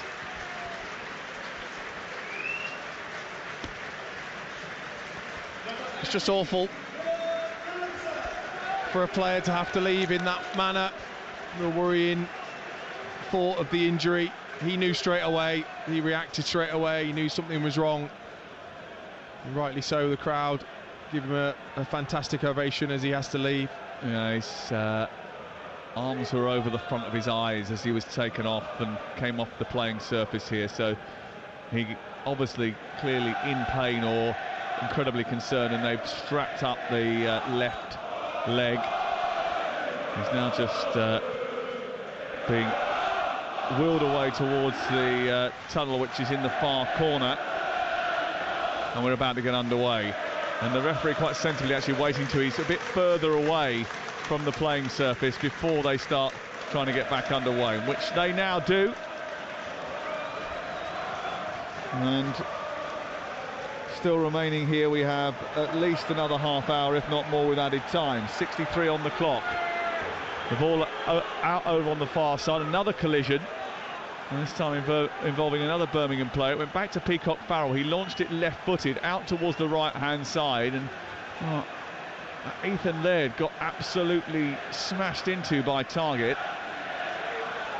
He was Matt's target. I mean, they've looked for that. Peacock Farrell with his left foot has arrowed that across plenty of times already in the game. It's been a strong aerial battle between the two. It's probably one of the first that Target has got a part of, but he's got a big part of Ethan Laird as well. Free kick. Willemsen was going to take it over on the far side. It's a left-footed drive into the box. Out comes Pope, and all 6 foot 6 inches of Nick Pope come out, grab the ball from the sky and clear it away. One of the things you notice about Nick Pope when he is in goal for Newcastle is just how blooming big he is. He is absolutely huge, isn't he? He's such an imposing stature. He's kicking the ball long now, right-footed, right through the middle of the pitch here at St Andrews. 2-2 the score. Over just under half an hour to play now here in the FA Cup 4th round on a misty, cold night in Birmingham, with Fabian Schär, one of the substitutes, playing it square to Kraft as Newcastle look to build from the back. 2-2. Remember, if it stays like this, we'll have extra time, possibly even penalties. The ball clipped down the right, looking for Murphy. Murphy takes it down, looks to get past Cochrane, can't do so. Comes back to him though, Murphy, who's got Livramento outside him. It took him a little while to decide to use him. Back to Murphy it goes, then into Tonali, round the corner. No one continued their run. Cochrane's going to see that out, and it's going to go out for a goal kick away to our right as he shepherds the ball behind. And it is a goal kick out to our right-hand side. It just always takes a little bit of time after an injury like that and a stoppage for the game to get going again, and it hasn't yet in this second half. There's been a couple of changes. There's been the injury. Neither team yet to gain any momentum in this second half. Statistics are interesting. 63% ball possession for Newcastle United tonight. They've had 7 attempts on goal. 5 of those have come on target. They've scored twice. 5 on target from Birmingham as well. Another challenge over on the far side, which the referee didn't quite like, from Stansfield this time. It was Fabian Schär who went running over to the corner, trying to shield the ball, and then Stansfield just sort of shrugged him off, and he went into the advertising boarding. And the referee then just sort of pulling Stansfield away. Schär saying he's hurt his back, crashing into the electronic advertising board. The last thing they knew, having lost Botman to an injury, Byrne having to come off in this game for an injury, is to have Fabian Schär have a problem now too. And Lewis Hall now having to warm up. Oh, he's got a yellow card, Stansfield, and rightly so. Schär got across there, looking to just see the ball out, gets his body in the way, just gives Stansfield a bit of a shove, but then Stansfield grabs Schär and kind of throws him in towards the advertising hoardings on that side. But Schär's up, he's okay. No problems. He was just milking it enough, I think. He's only 22, Jay Stansfield, but he can give it to a man 11 years his senior. His work rate has been outstanding up there. He's not given them a second's rest, the two centre-backs. And Schär might have got done by young Sonny, but he's back on his feet now. You're listening to Birmingham 2, Newcastle 2 in the FA Cup Game Day Live on TalkSport with Carling, the official beer partner of the Emirates FA Cup. 18 plus, please drink responsibly. And if you are listening in the United States of America and Canada, or Canada, this afternoon, then wherever you are, we welcome you, our friends, to our coverage from St Andrews on Sirius XFM FC across that continent. Another collision involving Laird. Another yellow card comes out, this time for Callum Wilson. And that's disappointing for him. For Joe Willock, sorry. Not Callum Wilson, he was substituted. There's been too many stoppages in the last few minutes, Dean, which has just disrupted the rhythm of the game a bit, I think. Oh, it has. It has. With the beauty of what we saw in the first half, we're seeing the battling, ugly side of football too, where it does get a little bit scrappy and neither team can find a rhythm, neither team can find momentum. There's a huge amount of stoppages as well. I'm sure it'll build towards the end of the game, though. Yeah, we'll certainly hope that's the case. Well, because neither team will want extra time either. They'll both want to get this done.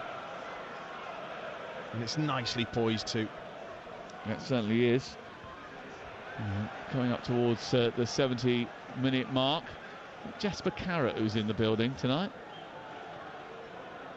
Sitting and watching from the posh seats. The famous comic. Used to be on the TVs quite a lot in the 80s and early 90s. Ball hit from distance. And it was some distance by Kieran Dow from about 30 yards out. Didn't quite catch it with the same sort of pristine connection that Jamie Donnelly managed down at Brisbane Road earlier today. No, but he did just see Nick Pope slightly off his line. Sat up lovely for him to volley as well, but just got the power, no dip, just continued straight in the air. Interesting to see that it's Williamson who's gone in behind the two front players as well, because he is the string puller, and that means Dow's had to play a little bit deeper, and I just wonder whether or not there's enough muscularity in there now. Ball's been played down the left-hand side, looking for Willock again. Across comes Clara and clears. Up towards Schär, who nabs it out of the sky. Right.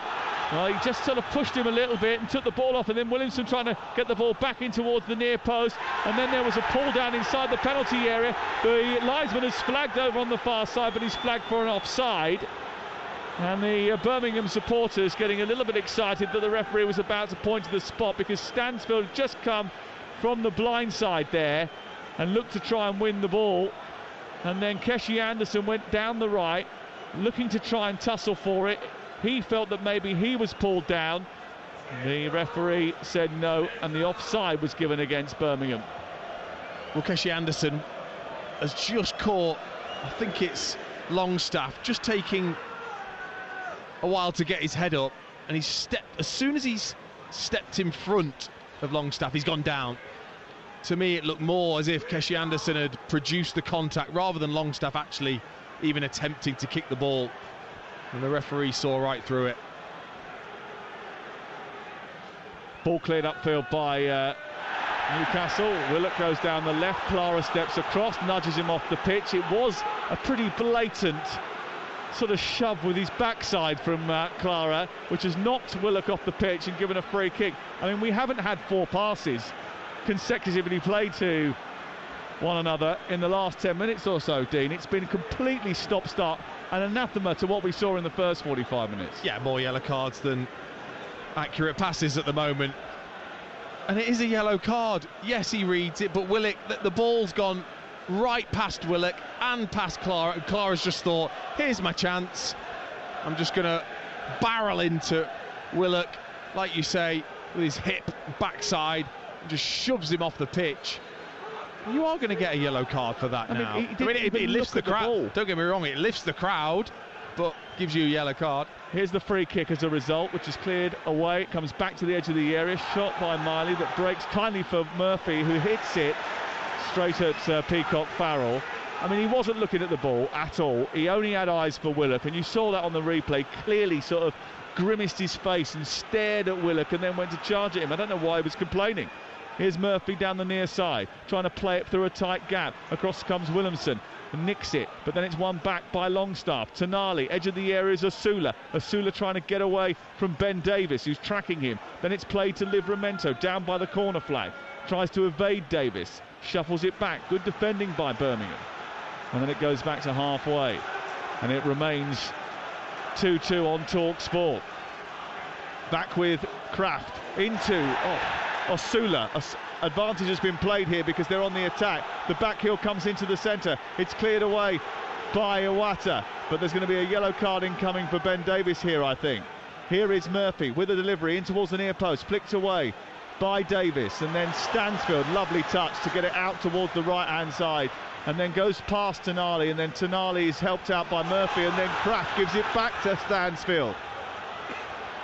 He escapes down the left, feeds it into Kieran Dow, ball towards the edge of the box, comes back out towards right, strikes it, blocked by Miley, and then cleared away by Tonali. I mean, Stansfield's persistent there was outstanding, and they've run it back again. Over on the far side, Williamson's got it, left-footed, blocked by Willock. They're going to have to match them for endeavour if they want to get away from here with anything, Newcastle. And Willock now, I think, has hurt himself over on the far side. He had a collision with Williamson. The referee immediately blew the whistle. He's now gone down over on the far side. He tried to continue to run down that touchline and then had to stop because he was injured in that collision. And it's going to be a free kick just over the halfway line. I wonder if he was just caught on the Achilles there, Willock, as he got away from Williamson. And I mean, look, he was away, so he wouldn't want it to stop, but clearly the pain he felt on the ankle or on the Achilles meant he just couldn't continue. That is an horrible injury, by the way, if you've ever got that done on your Achilles. It is painful, and sometimes you don't know where the pain's coming from. I think it's the side of the ankle, to be fair, which is good news for Joe Willock. At the other end, just before that, Ben Davis had gone through Osula. I thought he was going to get a yellow card for that. It might be that he escapes it. Williamson has got a yellow card for his challenge just now, but Davis didn't get pulled back by the referee and dished out with a booking. I was surprised by that. Oh, that is a freebie then for Davis. Absolutely clatters through the back of Osula, who took a lovely touch away from the defender. You don't like to see it, but you wonder whether that Leonard injury, whether, you know, Birmingham, it's just given them an edge, hasn't it? They've looked to go in on every challenge, and it's just suddenly got an edge, this game, whereas it was just free-flowing football in the first half. Now there's kind of a real edge to the game. Well, still a ways to go. 75 on the clock. Going to be a couple of substitutions here. In fact, there's going to be 3 substitutions for Birmingham City. They're going to bring on Christian Bielik, they're going to bring on Lyndon Dykes, and they're going to bring on Alfie May. So 3 changes. Clara comes off, Bielik comes on. Bielik will take over the captain's armband and defensive duties. And oh no, Clara's going to stay on, but he is taking the captain's armband, Bielik. Anderson looks like he's coming off.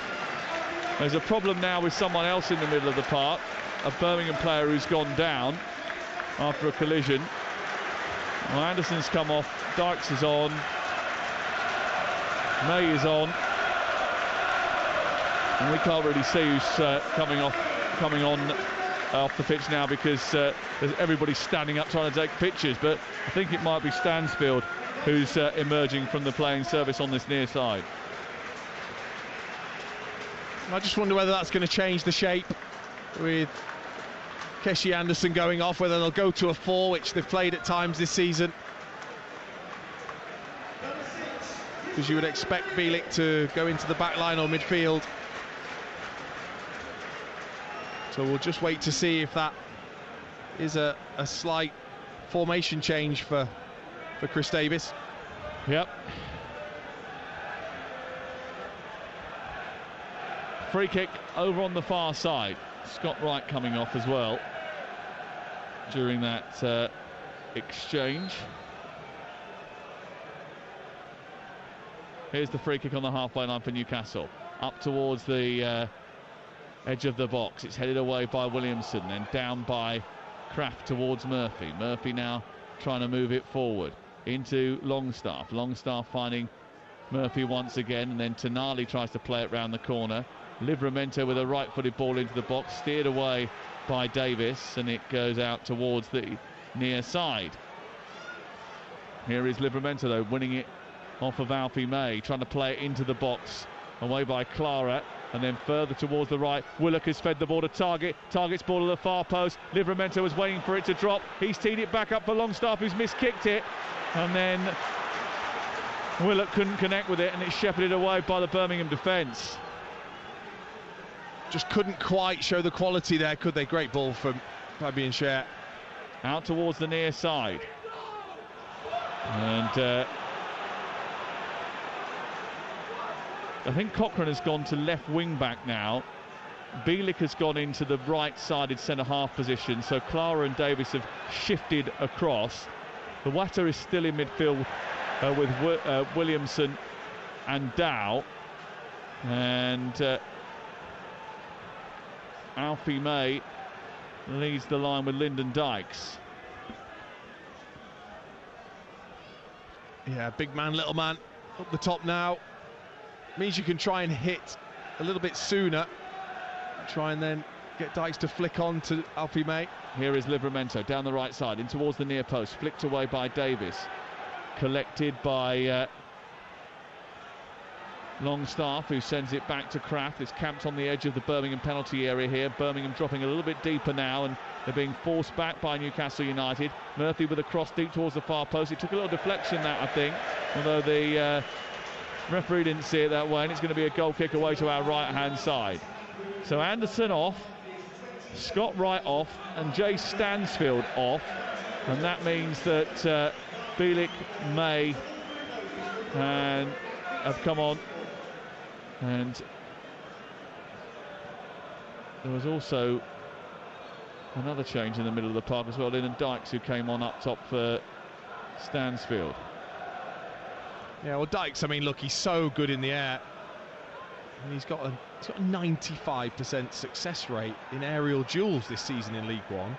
It basically means he doesn't miss a header. So they'll want to try and hit him, as they are trying to do now. That one's just a little bit over his head. It's taken down by Schär in the middle of the penalty area. It's helped out towards this near side, the right. And then it's pushed further forward by Murphy. Then Tonali was dispossessed, and he wanted a free kick that he wasn't going to get, and then he did get it.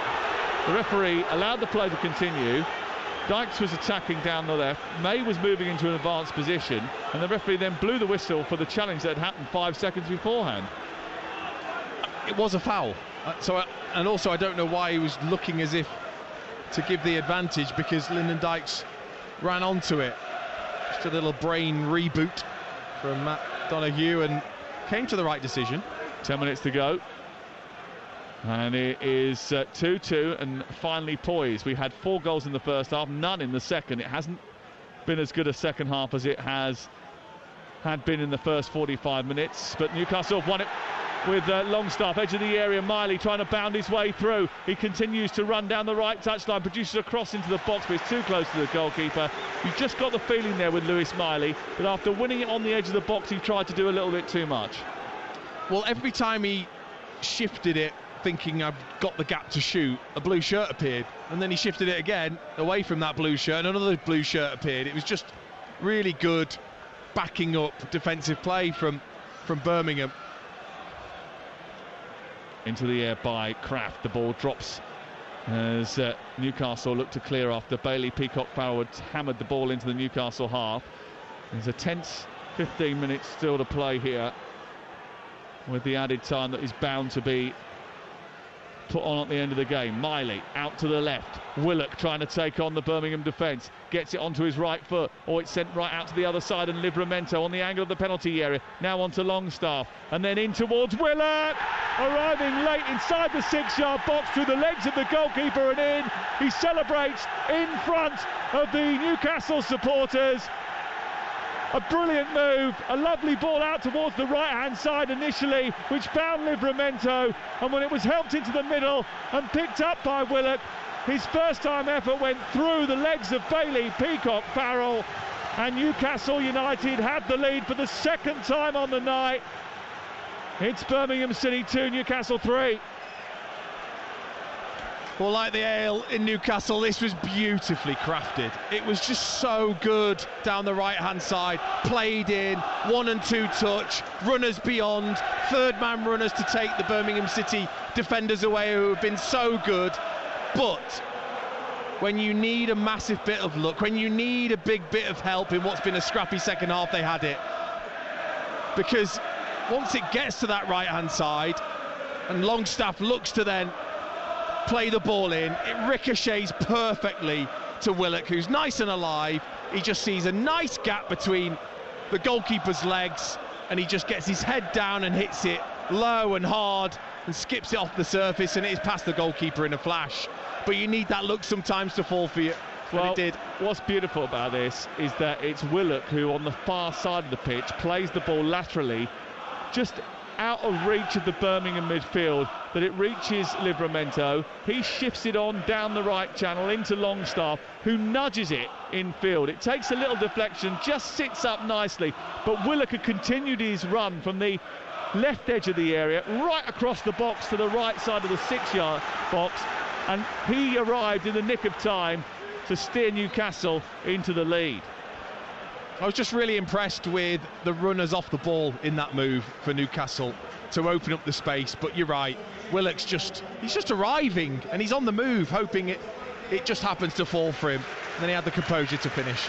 Iwata coming off, and Grant Hanley, new signing, who's played 10 minutes since being picked up from Norwich, comes on. And I wonder where he's going to play. He'll probably go into the back and Bielik in midfield, I would assume. I was going to say, he's not going to play as a holding midfield player or a playmaker, is he? Ball over on the far side, a corner into the near post, so it's missed by everyone, and it's cleared off the line by Pope and spooned behind. And Alfie May can't believe that chance wasn't converted, because Newcastle made a right meal of dealing with that corner kick from the left-hand side, swung through the box. He travelled far too far, and Pope had to react right at the very last and pull out his big right foot and clear it off the line. Here's the corner. Dow in towards the back post, header down across the face of goal. Asula picks it up, Laird comes in, smashes it, hits Tonali, spirals into the sky, collected by Dow, who takes it out of play. It's away for a throw-in on this near side for Newcastle, who need to take the sting out of the game. Talk Sport, Saturday Night Football, live from St Andrews. We've got more of it coming up in just a few moments. We've got Brighton against Chelsea. At the moment, there's no extra time here, but I wouldn't rule it out. We've still got 5 minutes of normal time to play, plus at least a couple of minutes, if not 4 or 5 of additional time at the end of the match. Well, I've still got no idea who actually came off in the end. It went right through and then ricocheted possibly off a Newcastle player, and then Nick Pope with a stilt-like leg just stuck it out to his right-hand side and makes a brilliant save because he sees it so late. Great save from Nick Pope. Super save. And he stuck out his right foot, spooned it away, and it's kept Newcastle in front in the game. And they would dearly love to get through this tie. It's a tough tie. FA Cup 4th round, scrap down at St Andrews. The first half was just non-stop tempo, end-to-end attacking and brilliant flair football. The second half has been a fight. The first half might have been well-crafted Alexander Usyk, the second half very much Derek Chisora. Yes. But there'll be some that love this. The second half too. That love Derek Chisora because he's sold out the Co-op Arena in Manchester tonight, and you'll hear his fight, possibly his last on British soil, live this evening on Talk Sport. Sula's just been caught on his ankle once again. The ability to keep hold of the ball and fend defenders off has been a real positive from him in this game. Well, free kick will be given against Birmingham for the challenge on Asula, and it's 15 yards outside the penalty area, wide on the right-hand side. It gives Murphy the chance to try and curl one in towards the middle of the box. And if they were to get another goal now, that certainly would finish it off. The ball delivered into a dangerous area. It's flicked away by one of the defenders. It might well have been Lyndon Dykes who got his head on that ball and flicked it out towards the far side. Laird is trying to escape down the touchline over on the right-hand side, bounding forward and then pushing it into an area, but Lyndon Dykes is not going to make that. Laird thinks he was fouled after the ball was kicked. The referee didn't see it, and we play on at St Andrews with Newcastle in possession. Now over on the right-hand side. Look at the space there is for Willock in the centre. Not found by Jacob Murphy. And the ball cleared by Bielik, who has now stepped into midfield. Longstaff back to Livramento. Then Longstaff being harassed from behind by Dow. Back to Kraft, who clips it into the air. Taken down by Matt Target, former Villa man, at the home of Birmingham City tonight. And shifted back to Share from Willock, and it was a bit of a spicy ball, which he only just about dealt with, but Willock has got it back again now. And Newcastle just got to keep possession and try and kill any momentum that Birmingham City can build up here. They come forward down the right. Livramento into Murphy, back towards Tonali, struck it well, it was blocked. Then Miley goes into the area. He goes down under pressure from Bielik, but the referee shakes his head and says play on. Oh, what a great block that was from Grant Hanley. He's only just come on. Ball play back from Murphy to Tonali, and he just timed the diving block perfectly with his left foot, because Tonali connected really nicely with the volley. It was a super strike from Tonali, well blocked by the Scotland international, and he's kept Birmingham within touching distance of Newcastle United. Again, it came down the right. Livramento feeding it towards the right side of the area, pulled back by Murphy, and it did come back nicely for Tonali, but he covered the ground so quickly, Grant Hanley. Ball cleared down the left-hand side by Newcastle. Hanley heads it forward. It drops in centre field. Pushed further up by Bielik, who's got it back again. And he steered it into the path of May, but he can't quite connect with it. And it runs across his body. And Newcastle get it clear, but Laird is sending it back the other way. We're into the 90th minute of the game. We're going to have 12 minutes of added time, Dean Ashton. Good, because it's a brilliant finish to the game. And Birmingham, they'll know that. For Newcastle, it's about stopping momentum. You know, making fouls when you possibly need to, keeping the ball just not allow it. Oh, it's a great ball. It's beautiful, and there's a mistake by Cochrane, and in goes Murphy. He's got the support, but he doesn't need it. He's going to fire it goalwards, and he's been cleared off the line. Brilliant. Davis getting back and just about squeezing it behind. He took too long to pull the trigger there, Murphy. Went on the outside of the goalkeeper, beat him, decided not to shift it into Asula, went for glory himself on the breakaway after a mistake by Cochrane, and it was cleared off the line by Ben Davies, who got back and hacked it away. Yeah, has no right really, does he? I mean, it's a fantastic crossfield pass from Willock to Murphy, who takes a horrible touch to start with, but then does the right thing, goes around the goalkeeper, thinks I've definitely scored, smashes it with power towards the goal from a tight angle, and there's Davis to save his team for the 12 minutes. 12 minutes still to play, a very long time indeed, and we're just about to go into that 12 minutes. Off it goes, and here is on the right hand side Livramento bursting away to try and get into an advanced position. 3-2 the score. Lyndon Dykes comes forward for Birmingham City, plays it into the middle looking for Alfie May, overhits the ball, giving it away. Tonali's got it back again. Newcastle need to show a calm head, the calm head their manager shows so often in order to get through this. Murphy, who maybe just got a little bit hot-headed when he saw the sight of Peacock Farrell's goal just a moment ago and didn't finish the job. They needed to ruthlessly kill off Birmingham then, they didn't, and we still got a few minutes left, and May tries to beat the offside trap, but the flag goes up, and as the ball was played through to him by Lyndon Dykes, he just went a little bit too early. I don't think he was going to get there anyway, because out came the goalkeeper Pope at rapid speed and cleared. Yeah, it was an overhit from Dykes, but he tried to jink back onside, didn't quite make it, but that's where they're more useful with Dykes in there. They can fire it in towards him, he can get hold of it with his strength and then try and play Alfie May in. I'm not sure that he was offside, you know, it's very tight. Tuesday night, big game for Birmingham. They've got Cambridge here and then Charlton on Saturday to keep their League One unbeaten run going. They're going to lose their unbeaten run here, the first time they've been defeated in 19 games. Then they've got Reading away before Leyton Orient and Wycombe come here in back-to-back matches. And the form that Leyton Orient are on at the moment, that's going to be a difficult one for the away side Newcastle. Their next match, the small matter of going to the Etihad Stadium in Manchester before welcoming Nottingham Forest to St James's Park. Two huge fixtures for them, followed by a trip to Liverpool. Here is Murphy down the right-hand side, getting towards the edge of the penalty area. He tries to shoot towards the far corner after cutting in on his left foot from the angle, and just didn't wrap his foot around it enough to get any curl in it. He was off balance when he struck it anyway. He does like a shot though, does Murphy. Either foot, strikes it extremely well with either foot as well. Got the confidence. He's made a difference since coming on, actually. You can tell he's in form in the starting 11 in the Premier League. He's had a nice sharp edge to his play. Jacob Murphy, Newcastle Scott Minto. Explain. Loves a shot.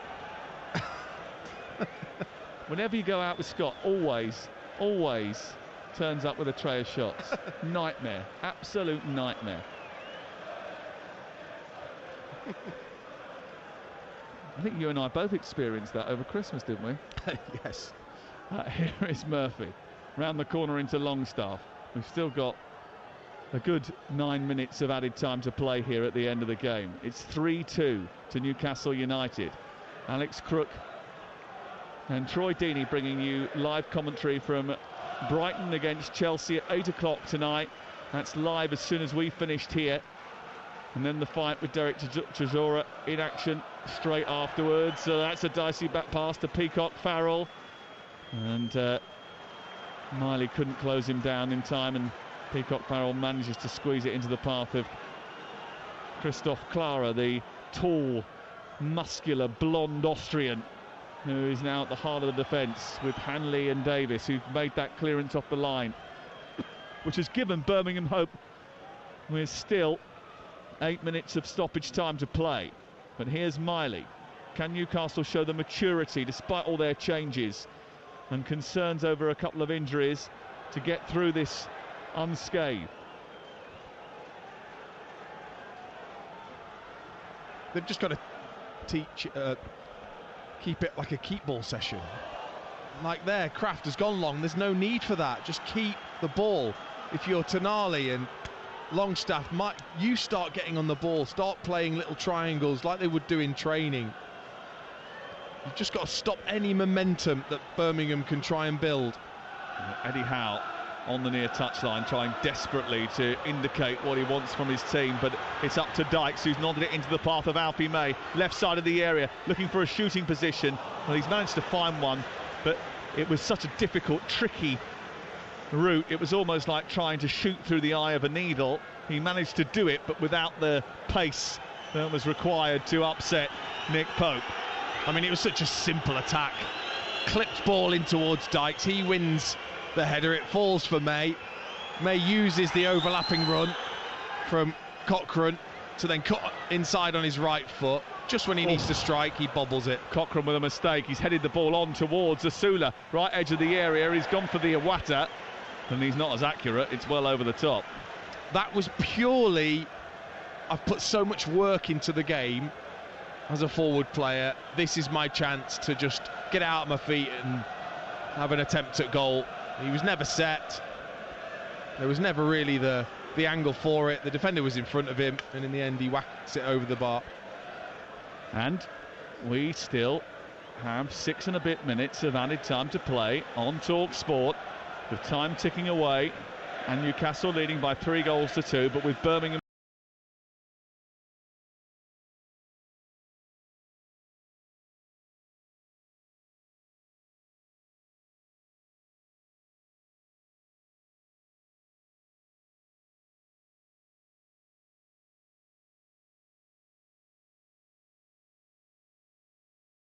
led. His cross is blocked by Target. It's out for a throw midway inside Newcastle's half of the field, and Eddie Howe trying to get everybody back behind the ball, and he's screaming and shouting, and I think he's really trying to almost control the movements of Will Asula to ensure that he gets involved and helps out in defending from the front.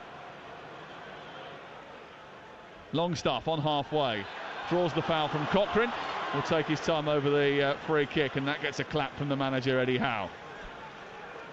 Well, especially with Lyndon Dykes on, you want to try and get the ball wide. You want to try and get a delivery in for him to attack. There's been a slight disconnect as well between the forwards and the midfield area since Dowell went out of that position. Livramento combining with Longstaff into the centre. Bielik slides across. The ball drops into the air. Asula tries to keep it alive. He does keep it alive brilliantly, and it's popped behind and away by Clara and out for a corner right at the very end of the game. We've played 8 minutes of stoppage time on Talk Sport. We've been allocated 12. It's coming up to 7:45, which means there won't be too much time for us to build up to Brighton against Chelsea, but we'll do our best to squeeze it all in before we bring you live commentary of that game. It's one of those weekends where we just bounce from game to game to game. This one of 11 live commentaries, plus the fight as well. Loads of cricket for you as well this winter on Talk Sport and Talk Sport 2, so it is definitely the place to be. Here is Tonali down by the corner flag. Tomorrow we've got 3 live commentaries back to back, including Aston Villa, Tottenham, Plymouth against Liverpool tomorrow as well, which should be a belter. That's exclusive to national radio right here on Talk Sport. Nobody else will bring you that game across the nation on the radio. Ball out over on the far side. Newcastle will be pleased with that. It was hoiked upfield by Peacock Farrell, went straight out of play. And Matt Target will take all the time in the world over this throw-in. We've only played 9 of the 12 that have been added, Dean. But they've managed it well. Superbly, yeah. You know, you're waiting for a push from Birmingham, and it's just not there. It's been really good defensive work from Newcastle. In particular, I think the man who's done a great job in that middle of the park is Longstaff, earning fouls at just the right time. He's just given away one here, and that might be a bit of an issue, because Peacock Farrell has come right up to the halfway line to take this free kick, and everyone has gone forward. It's now or never for Birmingham City. Pumped forward by Peacock Farrell, up towards Clara. Hanley helps it on, and it goes through to Pope, who comes out, gratefully receives it, pulls it into his chest. And even the most hardy Birmingham souls now believe that there's going to be no late drama. There was plenty of drama in the first half, Dean. It was non-stop action, but Newcastle United are going to emerge into round 5 of this competition. Asula taking on Davis, who cleared off the line from Jacob Murphy. Asula taking it to the corner, loses it to Bielik, but it's still down there, away from harm's way, and then it goes out for a goal kick. I don't even think it has gone out, actually. It's still down on the byline, and the referee has allowed play on, and Birmingham playing their way out and up the pitch, and it's on to Williamson, who needs an outlet, but Tonali is there. Brilliant intervention from Sandro Tonali to stop the Birmingham attack. Excellent, wasn't it? But Williamson needed to know, he needed to sense it, get that ball out of his feet, because that was the opportunity. Birmingham's 18-match unbeaten record is about to come to an end, and such has been the paltry return in the FA Cup that Newcastle are looking to reach the 5th round in consecutive campaigns for the first time in 20 years. Ball cleared away by Cher, but picked back up by Dykes, who's fed it to Cochrane. This could be the last chance. Into the box it goes, away by Cher. And it's up as far as Asula, who gets headed in the back by Clara. The free kick is given against Clara. The game is stopped, and the wait goes on for Newcastle to hear that full-time whistle and get a little bit of respite. And it just kills a bit of momentum again for Birmingham City. They've just not been able to get the momentum in this whole 12 minutes. Do you think that the changes, and I think you sort of alluded to it with the Kieran Dow sort of switch of position, him playing a little bit deeper, actually has stunted them rather than helped them? Yeah, Williamson has come on and not linked the same way I think Dow did. Also, you're losing that energy of Stansfield, Alfie May and Dykes. They're very, very different players. And actually, probably as centre-backs, Kraft and Cher would maybe prefer to play against a Dykes and a May, rather than that sharpness, the pace, the energy of Stansfield. And they just looked comfortable in the 12 minutes. Well, they didn't look comfortable in the 45 minutes that came before it. 20 minutes of the second half was a right battle and a scrap. The latter part of this half has been brilliant. Alexander Isak is going to replace Asula right at the very end of the game, just to waste a few more precious seconds. That first 45 minutes was a classic, and it has been a brilliant FA Cup tie, hasn't it? It's been an absolute corker of an FA Cup tie. Non-stop entertainment, apart from that bit in the middle of their second half where it became a little bit stop-start and we weren't getting a flow at all. But Joe Willock's goal is going to settle it. I mean, that first half was just brilliant. Just so much fun to watch here live and feel the atmosphere that we had in that first half. Second half, actually, I think Eddie Howe will be pleased the way it's gone. It's made it more comfortable that Birmingham haven't been able to get any momentum in the game, but here we go. Peacock Farrell launches it long towards the penalty area. It's headed down and away. Target tries to get there, but Bielik wins it. Laird takes over, gets into the area. He tries to get the cross in. He goes down under pressure. Referee shakes away any protests for a penalty. Comes back out to the centre circle. Cochrane fires it aimlessly into the 18-yard box. Pope will pick it out of the sky, pat it down and waste some precious seconds. Those seconds are over, and Newcastle United just about emerge and shrug off the League One powerhouses Birmingham City to earn a place in round 5 of the FA Cup. There's